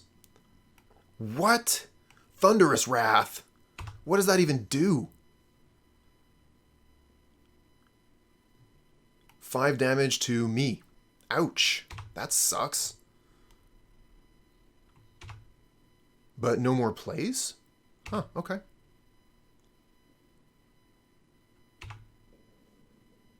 This is the first time I've ever used it ever, so it looks pretty good right now.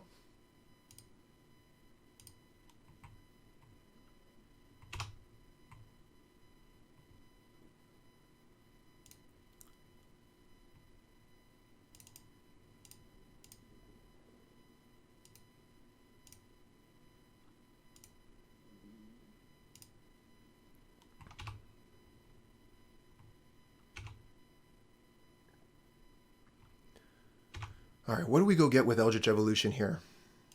We could get Night of Autumn to gain another 4 life, or we could go eat Yawgmoth. I kind of like Night of Autumn, gain 4 life.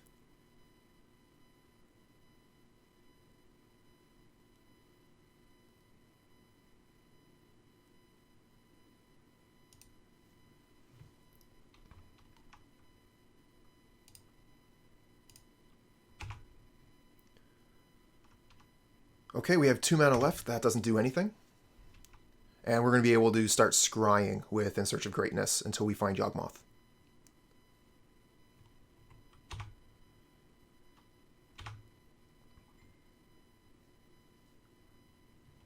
Okay, they're just passing back. No creatures, they just got instants. We don't have a 4. Scry top.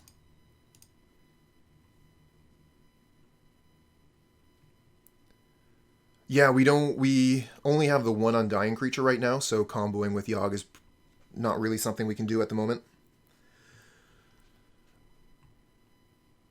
1, 2, 3, 4, 5, 6, 7, 8. We tap 3, then we have 1, 2, 3, 4, 5, 6. So we can go get a 3.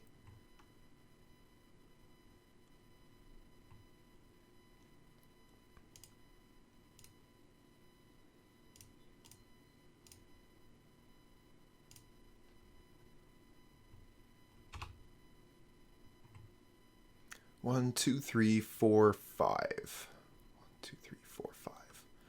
So we can only go get a 2. I don't think it's worthwhile to get a 2. Let's attack.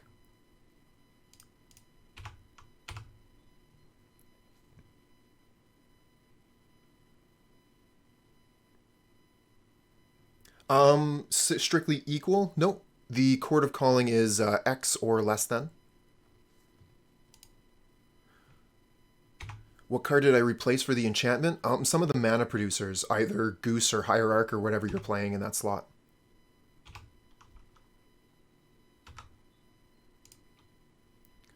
Bottom that. Eldritch Evolution, yes please. Wake me up before you combo. I don't know if we have to combo. We might just be able to kill them with damage.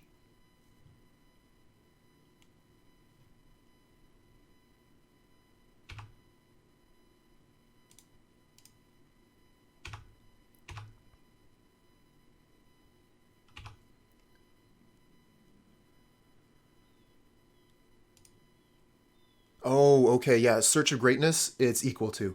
So yeah, I can only put in a 4 with Search of Greatness.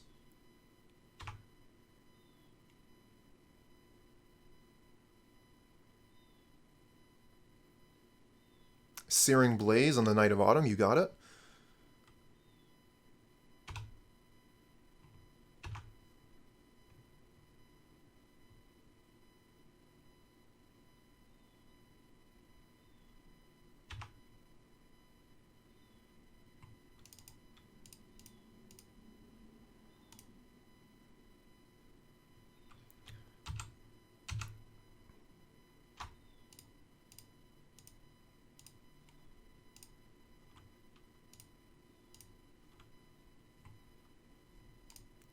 Absolutely it is. The scry is quite good.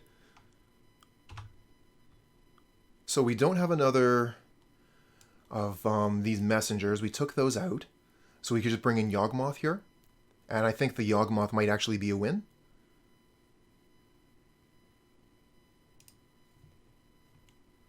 So let's see here. We sacrifice this, do this. I think we can put them to 1. So with the Chord of Calling, that should be a win. 1, 2, 3, 4. So we're going to want to do it during their upkeep.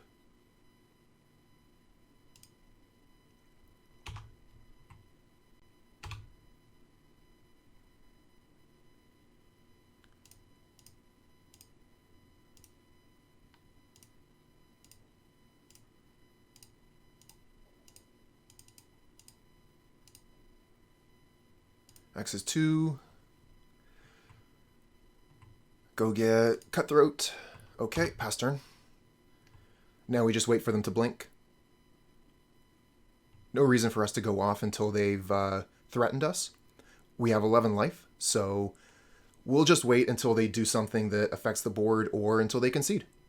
So no land hand, we must mull. This one's fine. Probably just get rid of the Cutthroat here. Although the Cutthroat is part of like the combo with the Chord of Calling. We have the entire combo in hand. I want to keep some lands.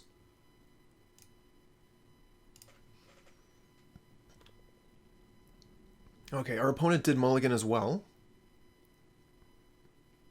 And they're staying at 6. Okay, so let's just go get... I'm just wondering if I want to go get basic forest to start. Overgrown Tomb is probably fine.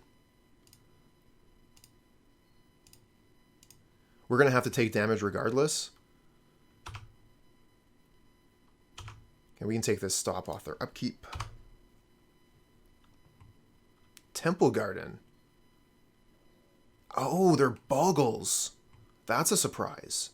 Okay, so we're going to stay on the defensive here.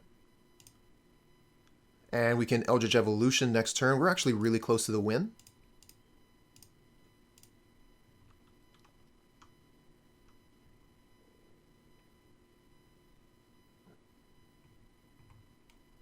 I think I attack with the Geist and hold the Wolf back. There's no way they block Geist. And I'll be able to keep the Wolf to block the Scout. The thing is, if I block with the Wolf and evolve the Geist, then both of my creatures have +1/+1 counters on them, and I won't be able to draw cards. So maybe I don't block if I have an opportunity to just take the damage. It probably won't be too much damage for the first time.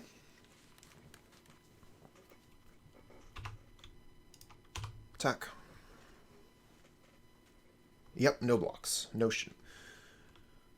I guess if I wasn't going to block, I probably should have attacked with the Young Wolf, but this kind of like keeps it back as a, hey, I'm going to block with it. You better do something pretty impressive. The Rancor is pretty good.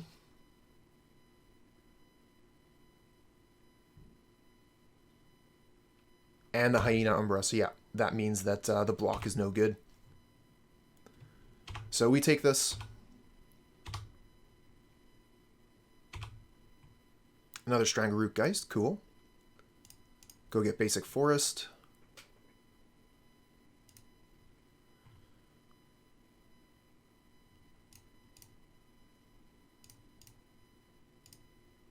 Eldritch Evolution, the Strangleroot Geist.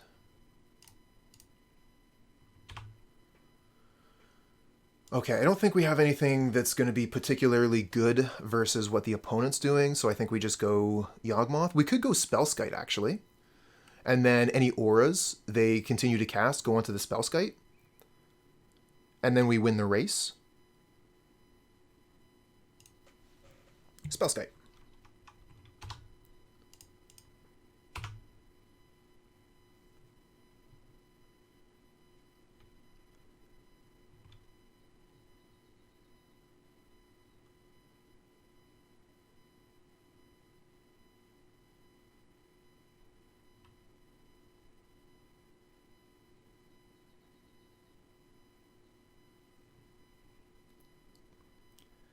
How do you like that, opponent? Main deck Spellskite.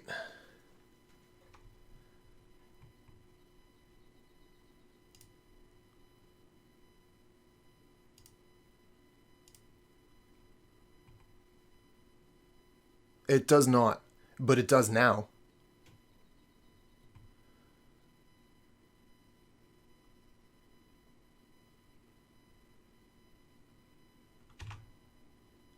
That was super good for us. We can actually block their creature now. Maybe they just didn't understand how Spellskite works.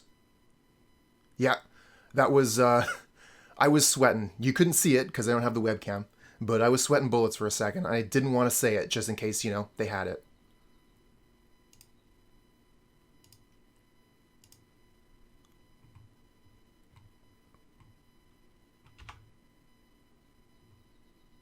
Keep on going, opponent. I can do this all day.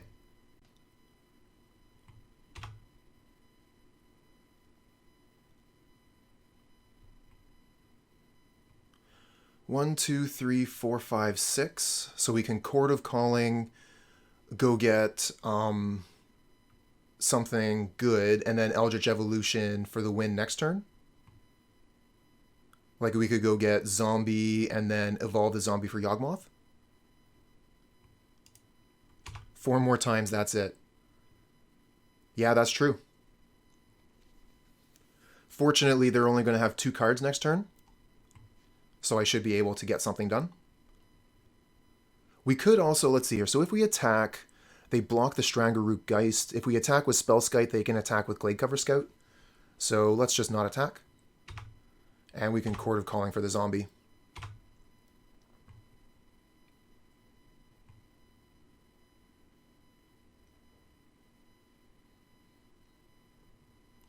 Ooh, the Spirit Dancer. Good one, opponent.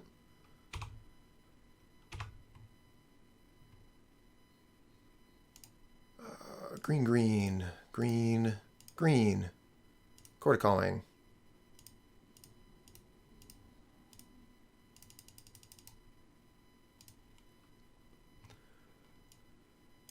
Kind of like just getting Zulaport Cutthroat and then go get Yawgmoth. We could sacrifice the Spellskite to do it, but if they have Path to Exile, that's bad. So yeah, I just get the Messenger then.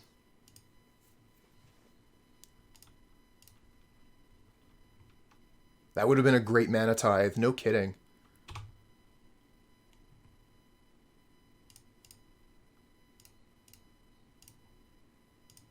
And evolve the Messenger.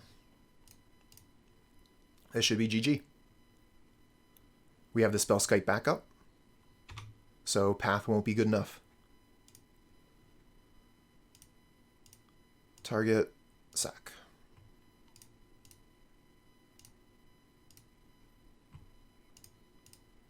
Target, sack.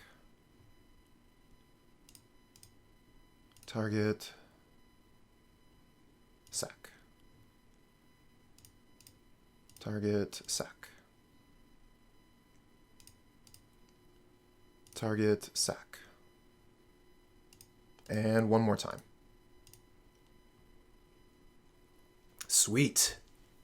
Game 1 versus Boggles. Okay. Gets a little bit better. Let's see here. What do we get? We get Plague Engineer. We get Brontodon, Trophy, Knight of Autumn. So 4 cards. Take out Revoker. Take out Hapatra.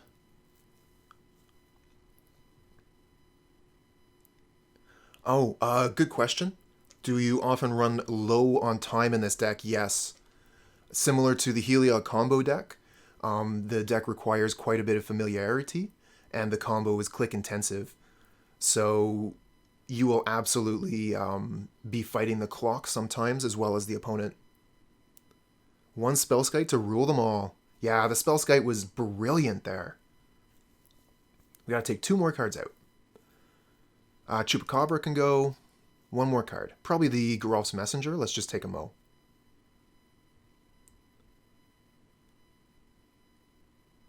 Yeah, I like getting rid of the Messenger here. So let's look at the sideboard again, see if there's any more cards we want to bring in.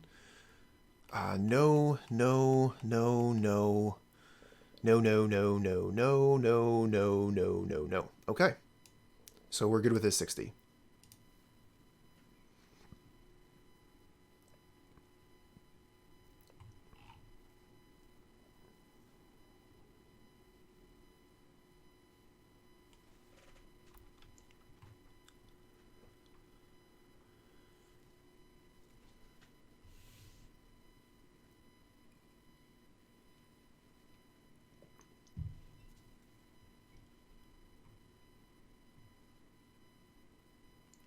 Good question, kid.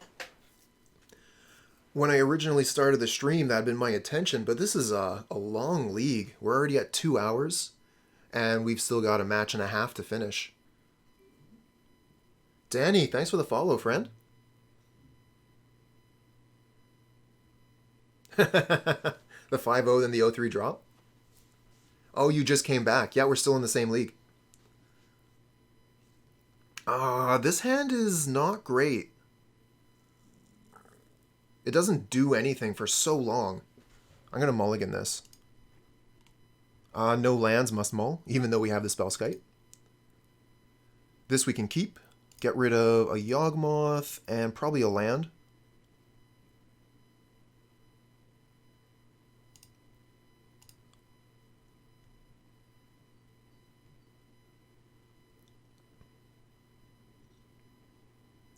Yeah, this hand is not nearly as exciting as the hand we had game 1. But we're going to run with it and see where we land. Soulgate Lantern. Okay, that's not a creature turn 1. I like that.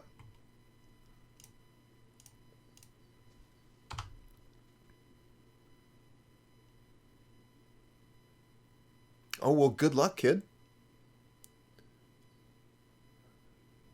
Inventorying magic cards is not something that I've ever been too into myself. It's quite the task. Quite the task. Emilskull, good morning. Welcome, welcome. Where's the Pauper? Pauper's Tuesdays and Thursdays. But there's plenty of it on my YouTube if you need some more.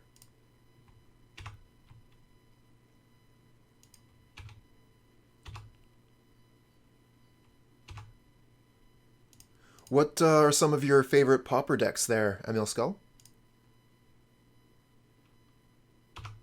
Thank you, handsome.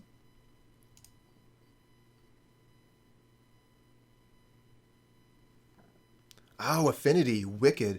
We're looking to be playing that deck again fairly soon. Speardas, thank you for the follow, friend. Spider Umbra, okay. We're going to be able to Chord of Calling for Spellskite next turn.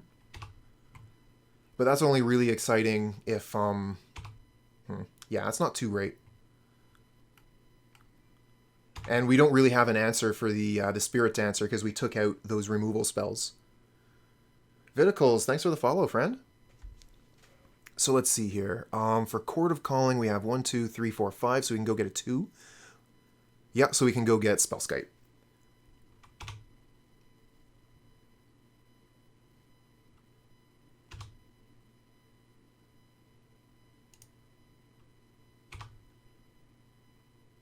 Playing the Royal Super Cup, independent tournament of the Brazilian community. Very cool.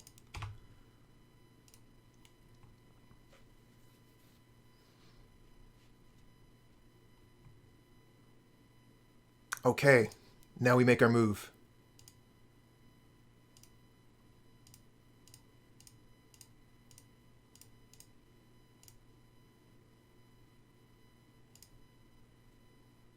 Have I played against Alexander Weber, or has Emilskull played against Weber?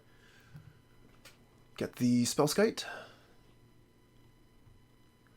You know, what's funny, we play around the same times of day, but I don't know that I've actually ever played against Weber myself.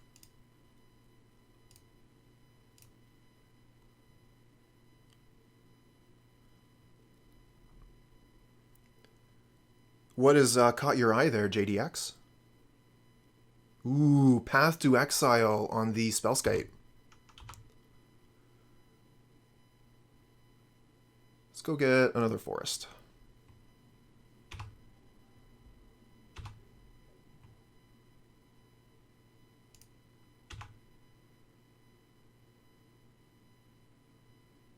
Oh, no kidding.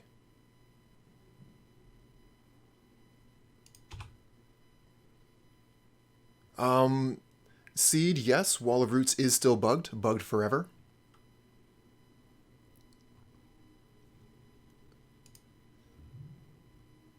Emil Skull, I'm going to add you to my friend list, and we can talk about these tournaments later.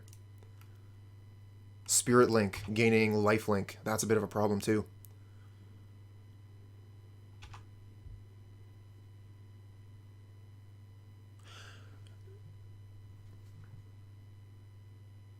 Good question, Handsome.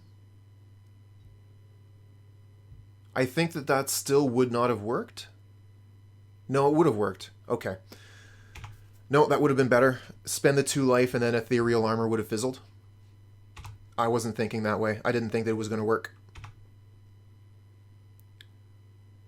That's what I kind of thought, Handsome, that we would need the spell to resolve, but I don't think that we actually do.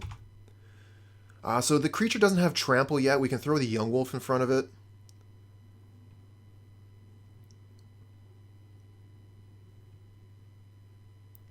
Take care, friend. See you later. Why did it enchant their creature? Because the Spellskite was off the board when the trigger resolved, so there was no target for the Spellskite trigger, so the Ethereal Armor did not get redirected.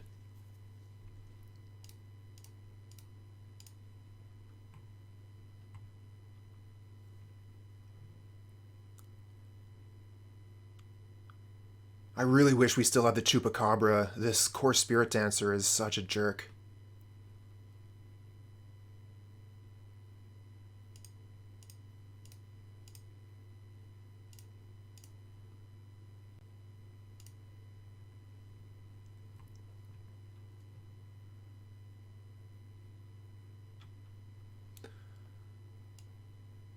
So we can get Knight of Autumn, get rid of the Ethereal Armor.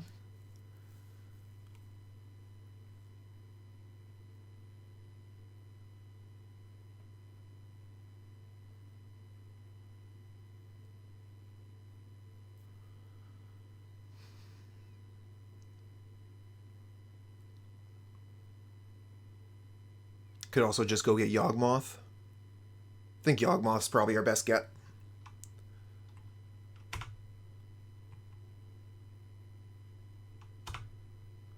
Not a human, unfortunately. That would have been ideal if it was. So we're probably just dead here. They'll have auras in hand because this thing has been redrawing every time they cast. So they just need trample or protection from creatures. They should be able to kill us here.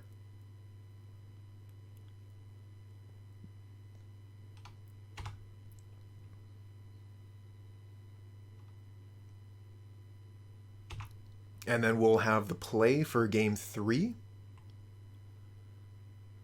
And we might have to bring Chupacabra back in specifically for this stupid Spirit Dancer. Daybreak Coronet. +3/+3, First Strike, Vigilance, Lifelink. That's fine. It's not trample. We can still block their creature. And we can even sacrifice the young wolf so they don't gain life. Ah, okay, that's a concession.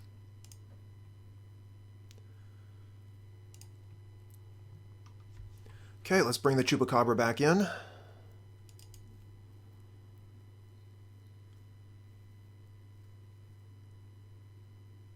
Never side out spot removal versus Boggles.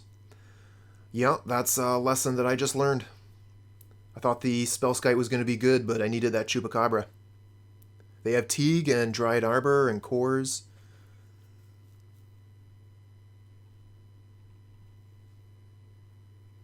Yeah, I really like the this copy of Assassin's Trophy. And for some reason, it's also the cheapest one.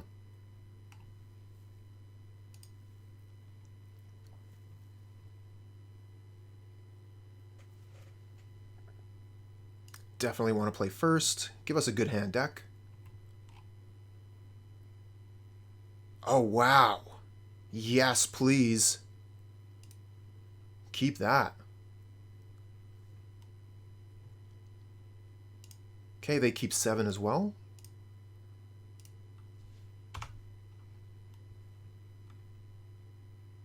Oh, people got codes for it. Okay. So it was a rather easy card to get a hold of. Alright, we're going to throw down the Spellskite. If they have Path, they have Path. But I want to be able to start getting those auras if they don't. And then I guess we'll just play Yawgmoth.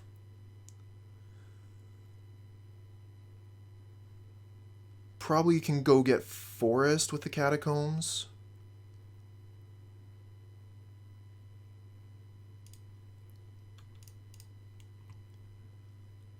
The other option playing the Overgrown Tomb and holding the Catacombs for a potential Dryad Arbor.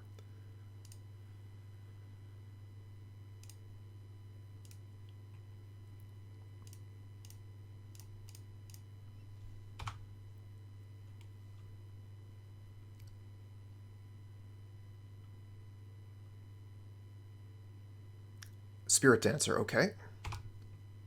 So we can kill that. But it's a little bit difficult to kill currently.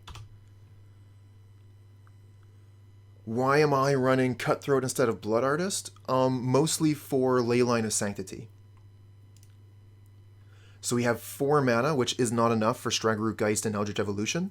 So we're not able to go get Chupacabra or Yawgmoth this turn. We might as well just play Strangleroot Geist, pass. I guess we could attack with the Geist.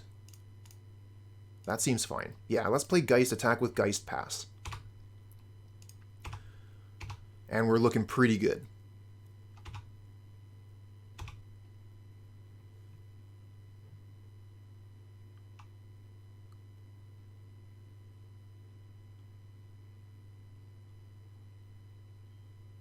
Griffspoon.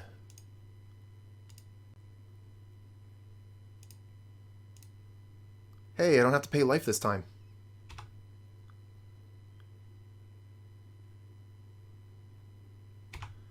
Now, they do still draw cards with this. But next turn, we should be able to kill the Spirit Dancer with the Yawgmoth.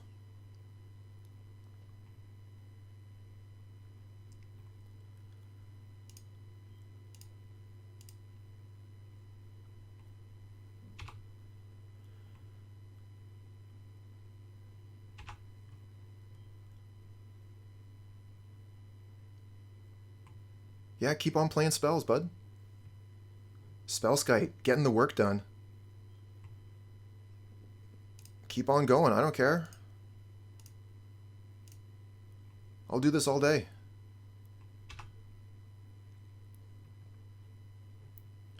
Oh, it's about to become a 4/5. First strike flying trample. This thing can attack, you know.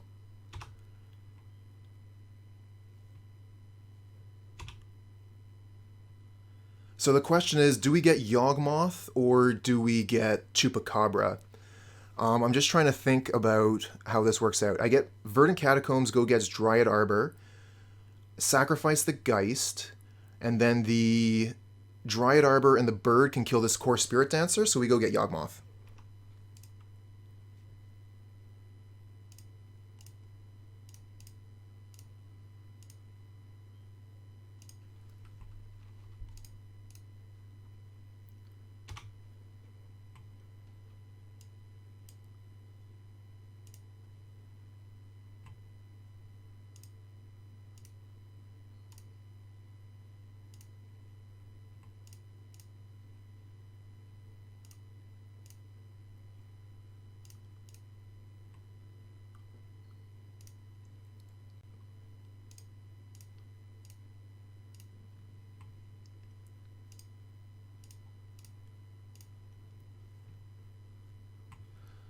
Yeah, they didn't mull for path.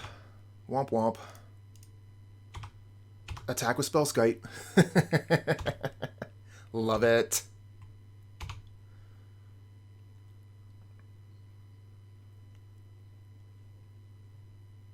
Clock alert. 13 minutes to win 1 game from this position. We should be good.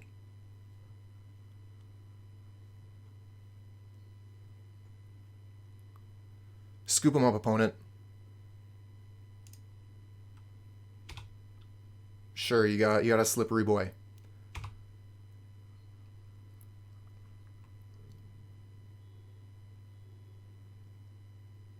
Oh, they have the path?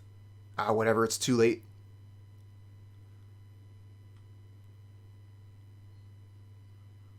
We have the Cutthroat, the Messenger. They're tapped out. We should be good to go here, unless they have land path for Yawgmoth.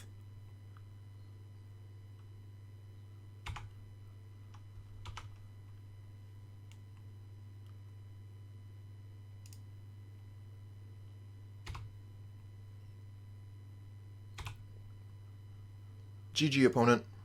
Both teams fought hard.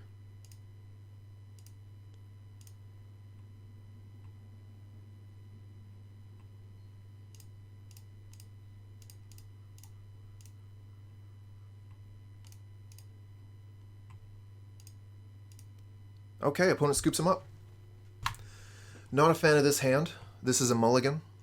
We don't have any business for a while. I guess we have turn 2 Chord of Calling for Dryad Arbor, turn 3 Yawgmoth. That's not terrible.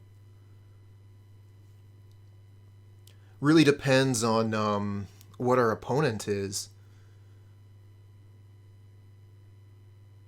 And then we also don't have double black mana because we have the Temple Garden here. So yeah, I'm going to mulligan this. This is a way better hand. I think we'll just get rid of land here. We can go Young Wolf into Wall of Roots, into In Search of Greatness, maybe get that Yawgmoth out. So I think we'll just get rid of Catacombs.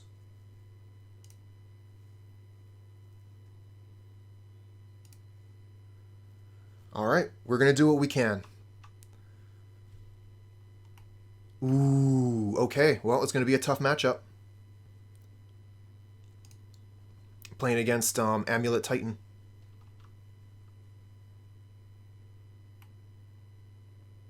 So they just play this out and then return it to their hand? That seems silly. Did they misclick? Ah, yeah, okay.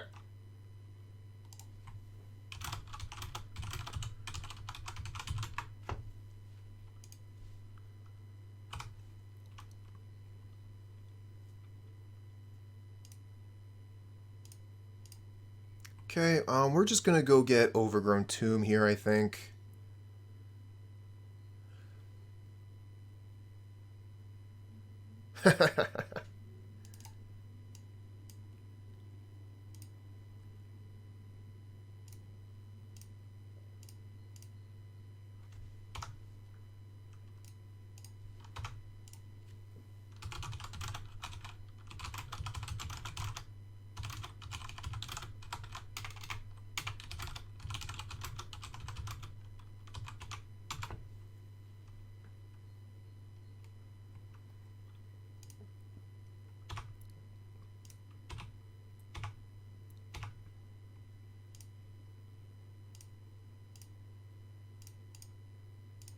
Okay, Wall of Roots, pass. It's Amulet Titan.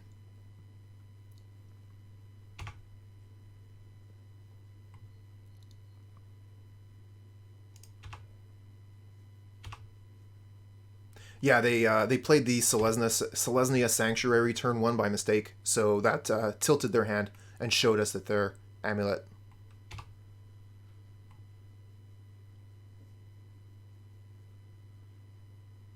Could have jammed Search, but I wanted the Wall of Roots so we could guarantee get the... actually, it's not even guaranteed. So we could potentially get the Yawgmoth out next turn. Mr. Fridge, thanks for the follow, friend. No, we would not get a free wall.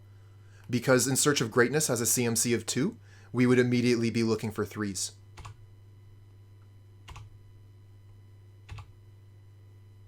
We get the land, though.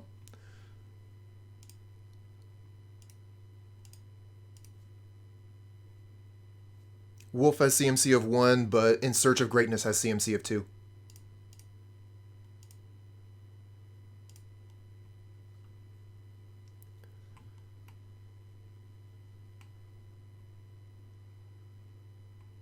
I guess we attack with the Young Wolf, get the damage in. Doesn't it? Other permanents you control. Thank you. I thought that it did. I missed the other. I learned something new today. Thank you very much. Thank you, free burrito.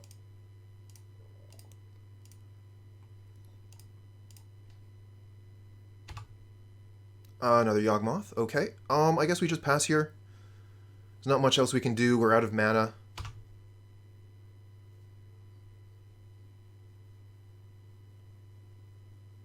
In 2 years of Modern... Man, in 2 years Modern has gone a good way over my head, huh? A lot happens in Modern. The format changes very quickly nowadays. Every set is making metagame shifts, where we used to only get very small shifts per set. So we're looking pretty close to a win here. We have Eldritch Evolution, Wall of Roots into Zombie. So they need to do something here. Exactly, handsome. Geek Media, reading cards is high EV. Is very true. For example, did you know that Yawgmoth has protection from humans? All that text on the bottom there, that's not flavor text. Yawgmoth can also proliferate.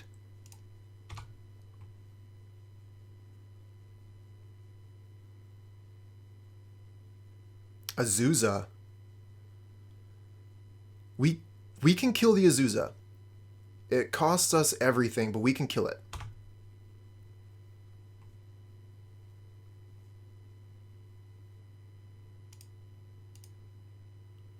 Target young wolf, sacrifice Wall of Roots. Yeah, do it now for sure.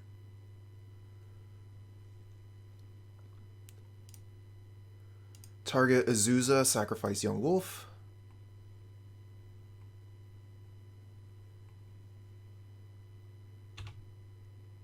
And do it again.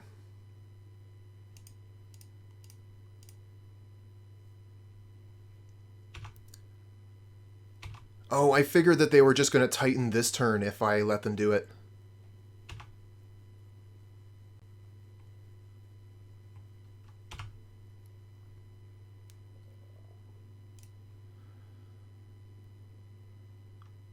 So we could bring in 2 Strangleroot Geists. But then we can't win the game with that.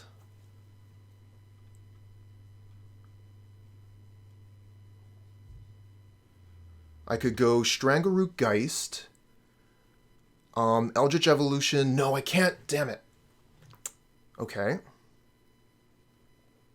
What about Strangleroot Geist, Chord of Calling? 1, 2, 3, 4. Go get a 1. That's not good. Kill the amulet? I don't know that I can. We're not sideboarded, so I don't have any destruction for the amulet.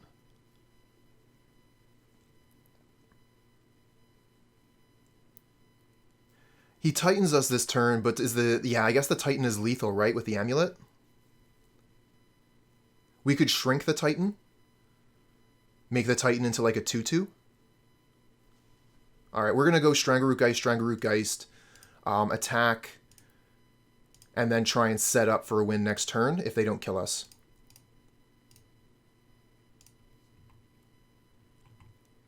If you type !deck, there's a link that comes up. It'll tell you the deck list.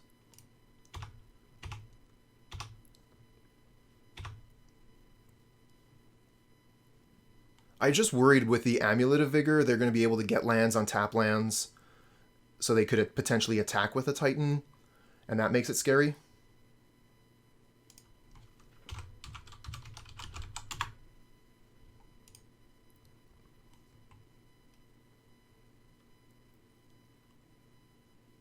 Okay, wonderful. Well, if they can't kill us this turn, we win.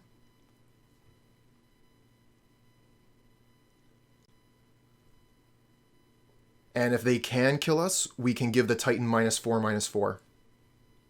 And I think that's enough to keep us alive. It might not be, actually. Don't have enough mana? I hope not.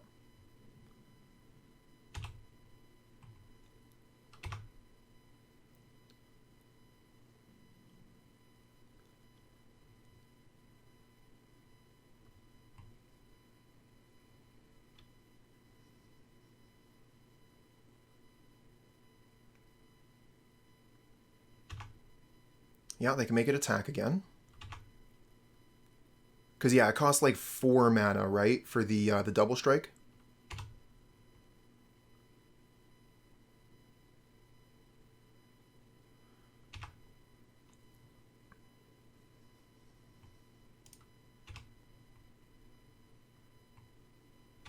Okay, so let's see what lands they get. I want to see this art better. That is so sweet. It looks like an Oni, maybe? The face looks more like a mask than a face. Just ignore the Titan? I will ignore the Titan unless it's going to kill me. Imagine if they had actually played their first turn, though. Remember, the opponent did misclick and skipped their first turn effectively. It wasn't just a skip, though. They showed us Selesnya Sanctuary, which told us which deck they were playing. So that's even worse than just passing the turn by accident. Oh, sweet. Ah, I didn't recognize it. It's been a long time since I've played The Witcher. That was a wicked game, though. I played through the original Witcher and Witcher 3. I did not play much of Witcher 2, though.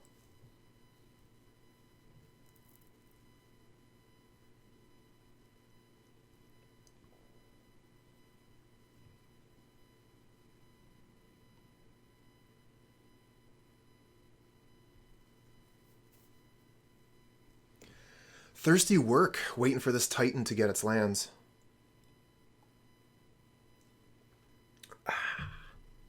Refreshing.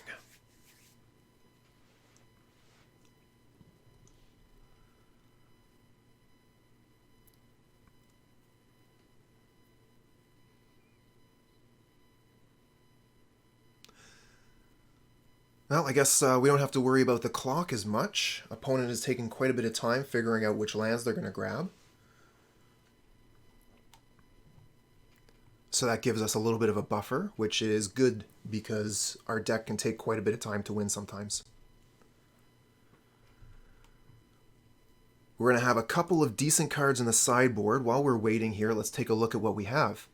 Knight of Autumn, Thrashing Brontodon, Assassin's Trophy, Aven Mindcensor, and that looks like about it. We could potentially bring in Thoughtseize. I don't know if that's what we want to be doing.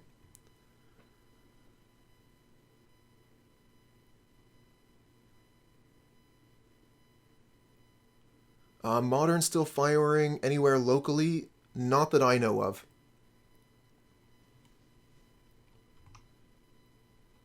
Okay, so they're just making mana. We're just going to take all this damage then.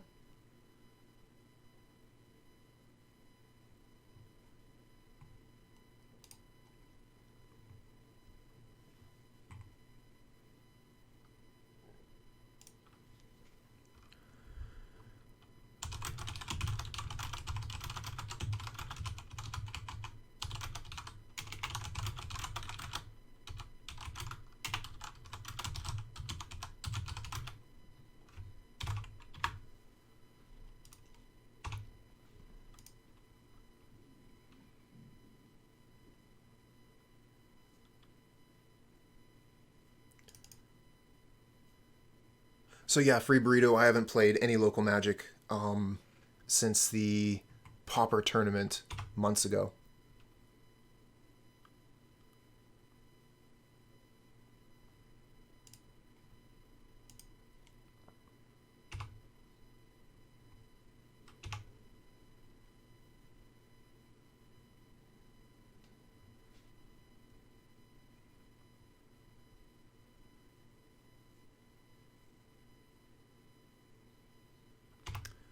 Okay, GG.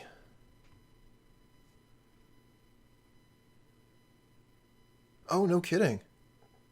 That's pretty cool. So the HFX Games is opening up the doors for a draft? That's awesome.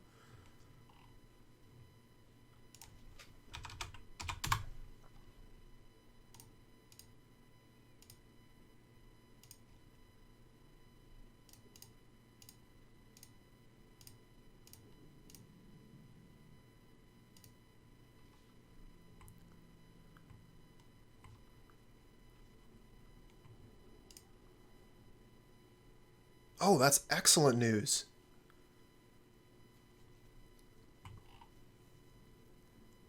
Okay. I'm going to spend a little bit of time here thinking about sideboarding.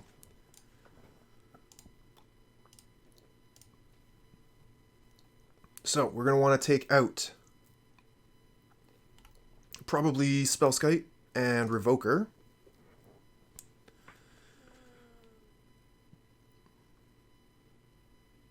Hapatra is actually pretty good if we're looking to kill creatures. Hapatra lets us kill an entire board of creatures. So we're going to have to do a little bit of work to get this all the cards in. We want Knight of Autumn, Assassin's Trophy, Thrashing Brontodon, and Aven Mindcensor. So we only got to take out one more card.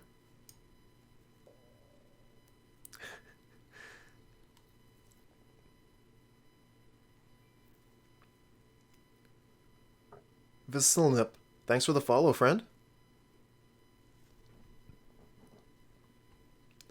Alright, one card to take out.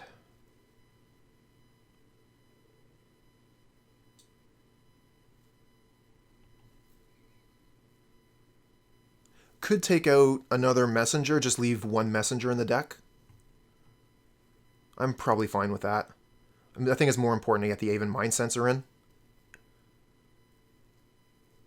Why Lurrus if it's not a grind? Good point. So maybe I take out the Lurrus instead of the messenger? Lurrus doesn't even get us back like Brontodon or whatever? No way. No way am I dropping the Warden. It's still too new, still too fresh. It feels like a pretty good way to win the game. It fulfills the same role as Cutthroat if we have a messenger.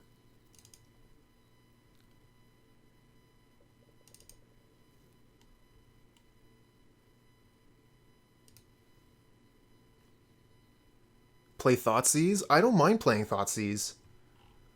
I think playing Thoughtseize is fine. We could probably have taken out the messenger, just left the one messenger in and played Thoughtseize instead. Oh, the Mindcensor. We got to keep this. Yawgmoth into Search of Greatness, and then we have Mindcensor ready to go. Mindcensor leads into Yawgmoth because of In Search.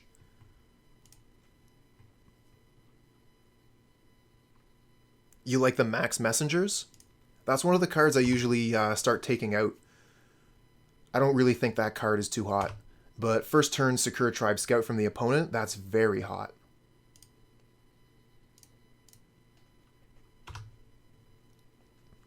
They're going to be putting lands into play so fast.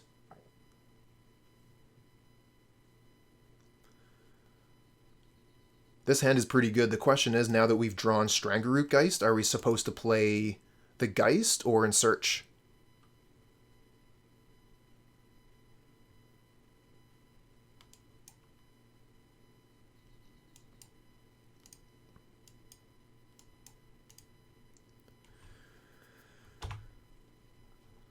Okay. So we got Chord of Calling. Nice. Our hand is so good.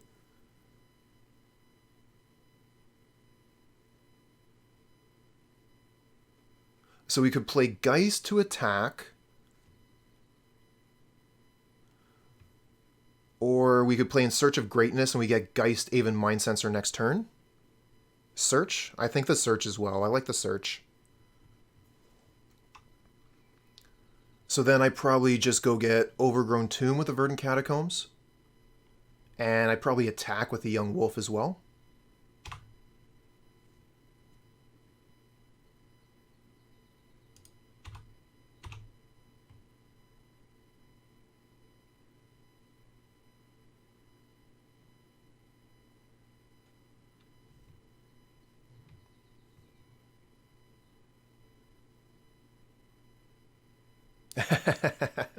I'll try Slayer.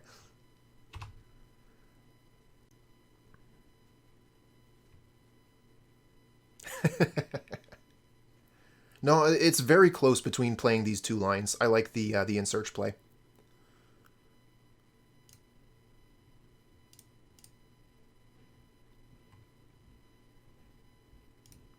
This also gets us closer to our Yawgmoth.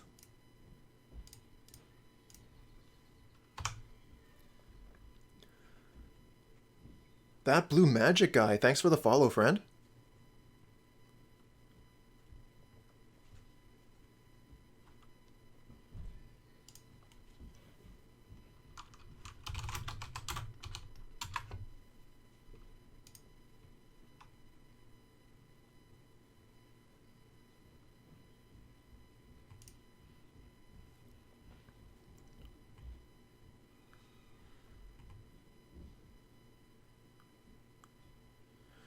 We are so close. So next turn we get to go Strangleroot Geist, Aven Mindcensor. Then the turn after that we get to go Yawgmoth, Chord of Calling for the win. Wolf Tribal. That's all you need, Young Wolf. Remember, I don't know if you were here for match 1, Slayer.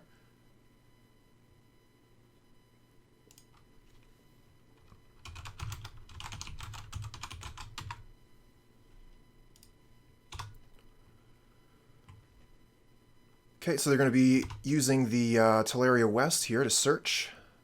Go get, what's name? Summoner's Pact. And we're going to be able to respond to the Summoner's Pact with Aven Mindcensor. Oh, that is so good! Yes, it is the draw card squirrel. I don't know who the wolf is, if they're anybody.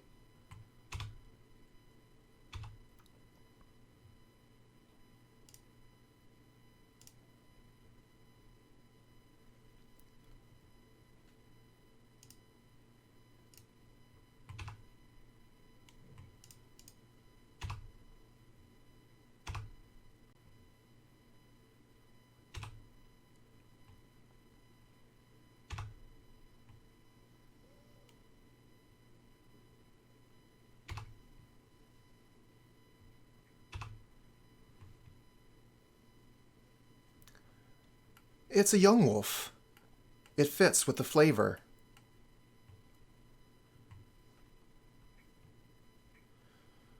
Here we go. Aven Mindcensor, do your thing.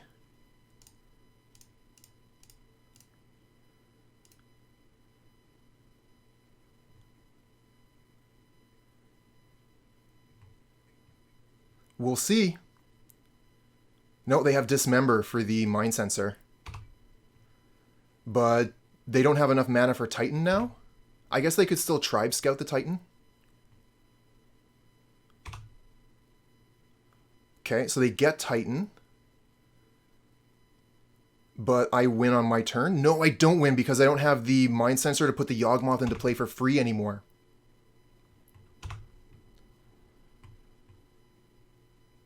Oh, that Dismember. Damn it.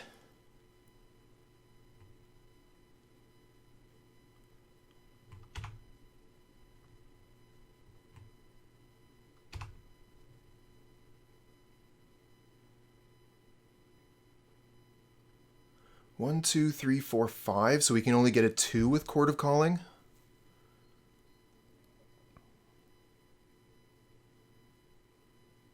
So close.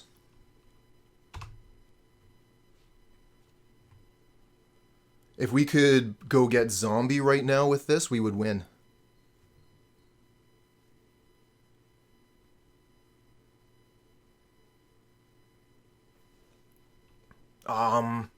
We wouldn't have been able to cast the Yawgmoth with it.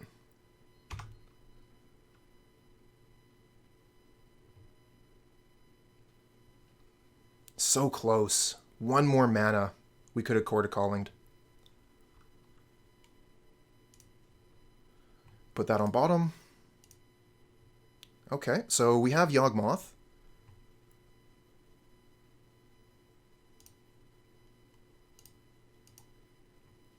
The question is, are we dead? 6, so that does not Chord of Calling for the kill for primetime. We need 7 mana to Chord of Calling for that. So I guess we just Yawgmoth go.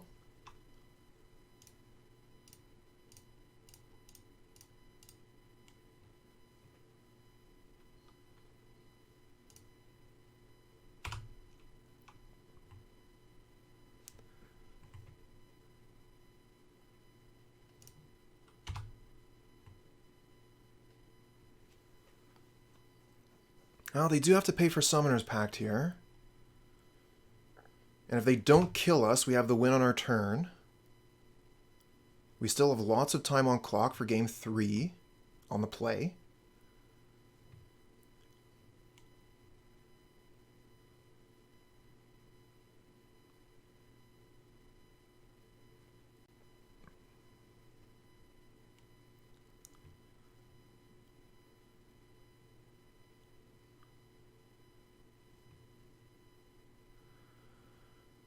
Whew.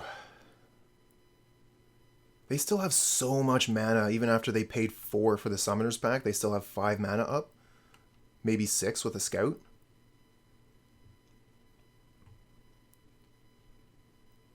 Still, we just need to survive for 1 turn.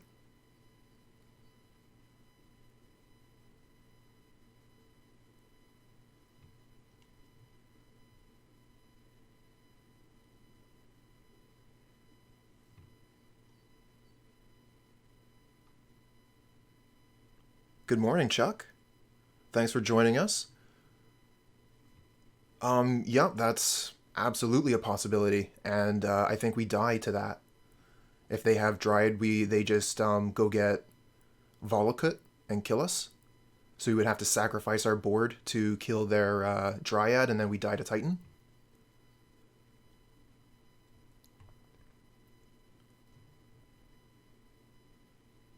Teleria West. Go get another Summoner's Pact. Summoner's Pact again. Jeez. Go get Dryad. Yep. And play Dryad. So we're basically dead.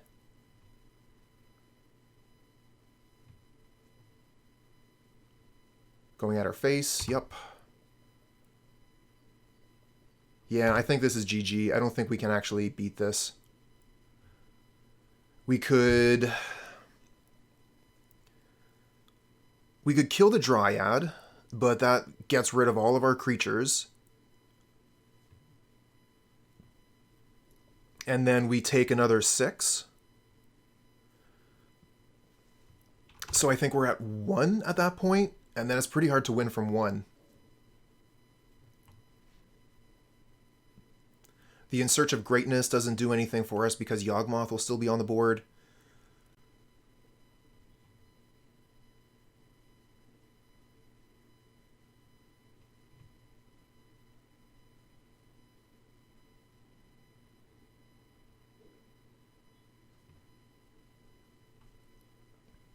So I think we still lose here, but we're not dead, I don't think.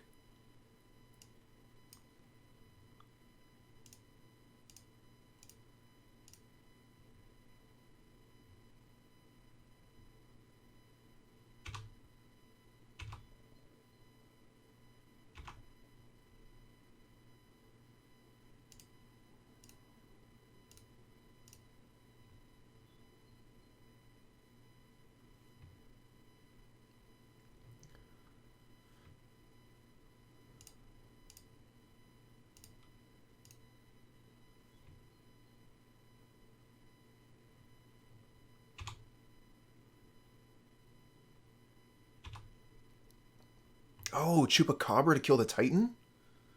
Okay, we're still in it.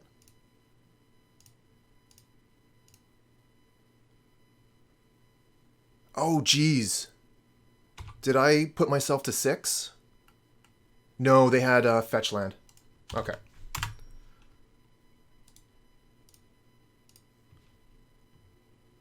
Yeah, I didn't see that they had fetch land there, so yeah, that was a waste of time.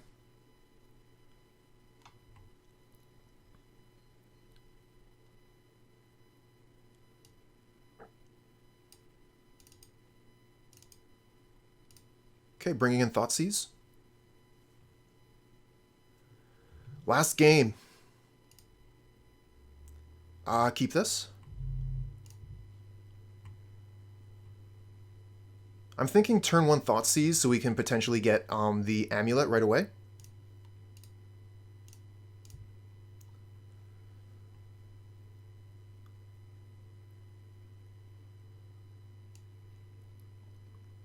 Huh, look at that hand, huh? I guess we get the Tribe Scout here.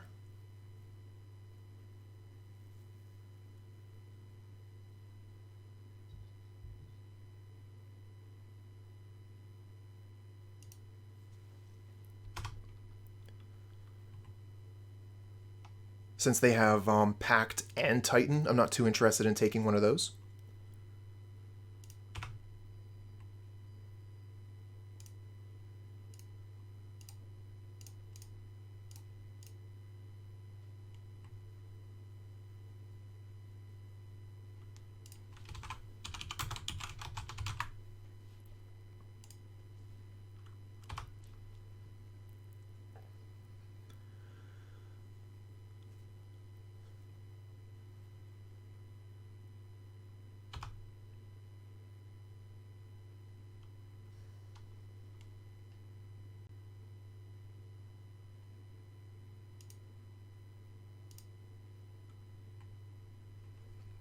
Almost there. So we can go get a 2 with Chord of Calling right now. Not great. We could go get something and then just hope we get land off the top so we can Yawgmoth.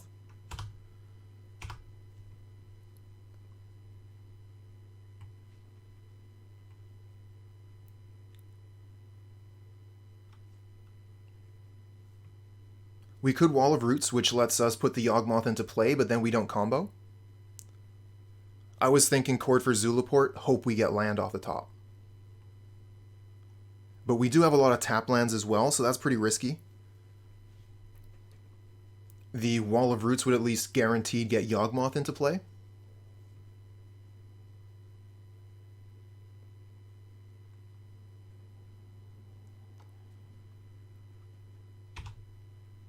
Amulet. Okay. We don't have the white mana for Night of Autumn, though.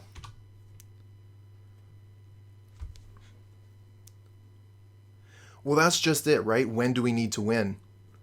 I don't know that we need to win this turn.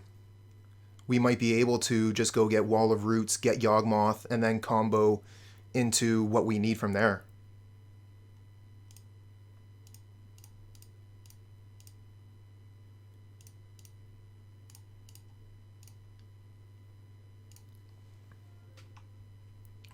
I would get Wall of Roots before Birds of Ooh, for the white mana. That's an interesting idea. Get rid of the Amulet of Vigor.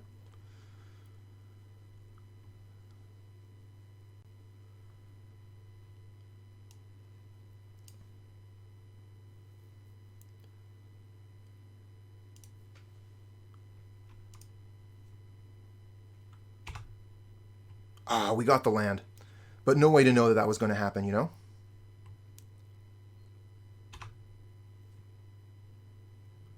And if we had gone for a different card here, the shuffle would have been different, so... Having drawn a land here doesn't mean that we would have drawn land if we had gotten Cutthroat.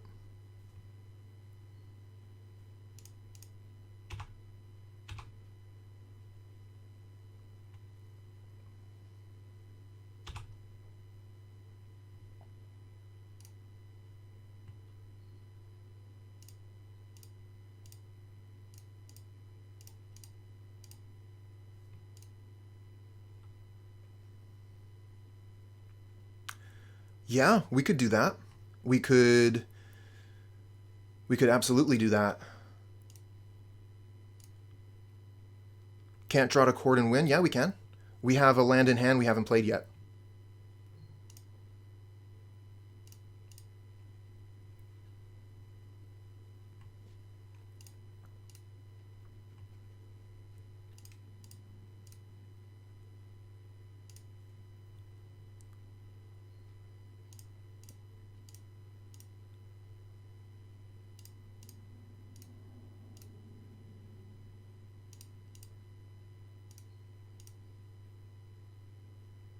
Essence Warden. Okay. So that lets us combo forever, and then we'll have enough mana to win the game.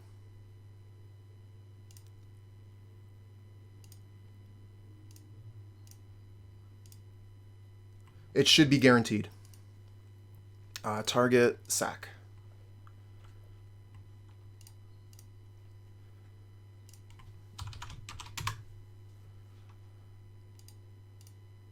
Target, sack. Target, sack.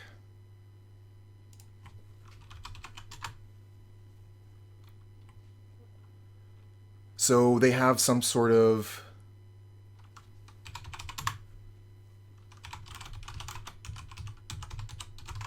No, they don't have Dismember? We did it! Trophy! Chat! We got a second trophy with the Yawgmoth combo. Damn! That's great. Handsome? Pay off, everybody.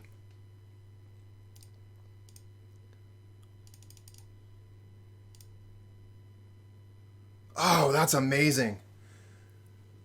It has been a minute since we've got a trophy, and even longer since we got a trophy with Yawgmoth. Feels pretty good to do it with the In Search of Greatness and Lurrus in the deck. And opponent was super nice and went ahead and scooped him up once we told him we had the win. Oh man, I'm shaking a little bit. My hands are kind of like, whew.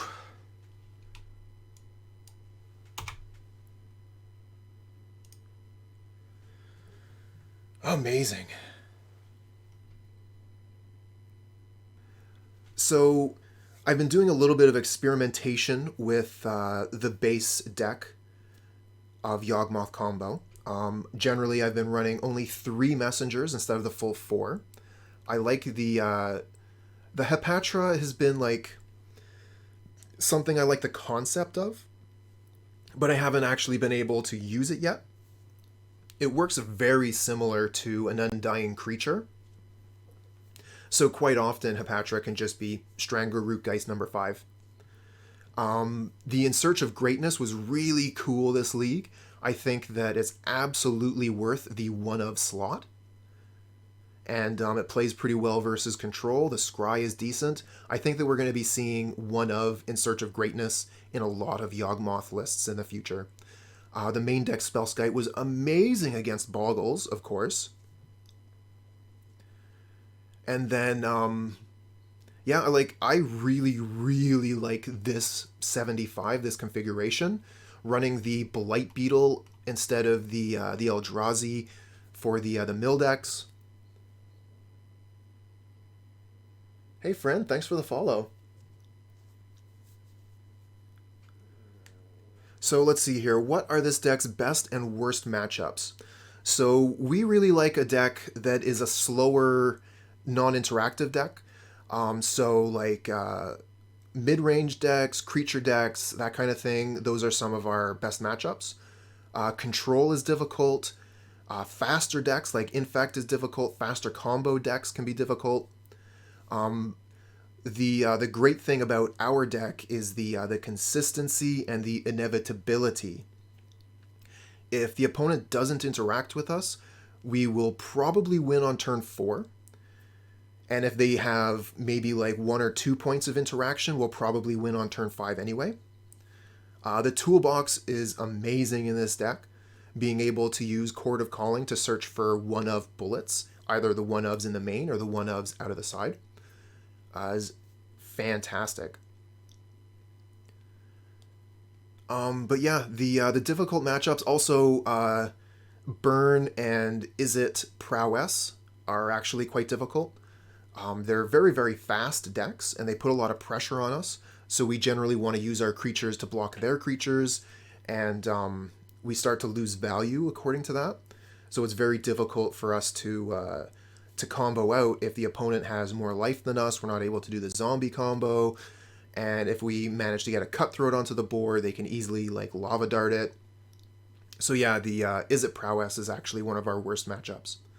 And then Control is very difficult as well.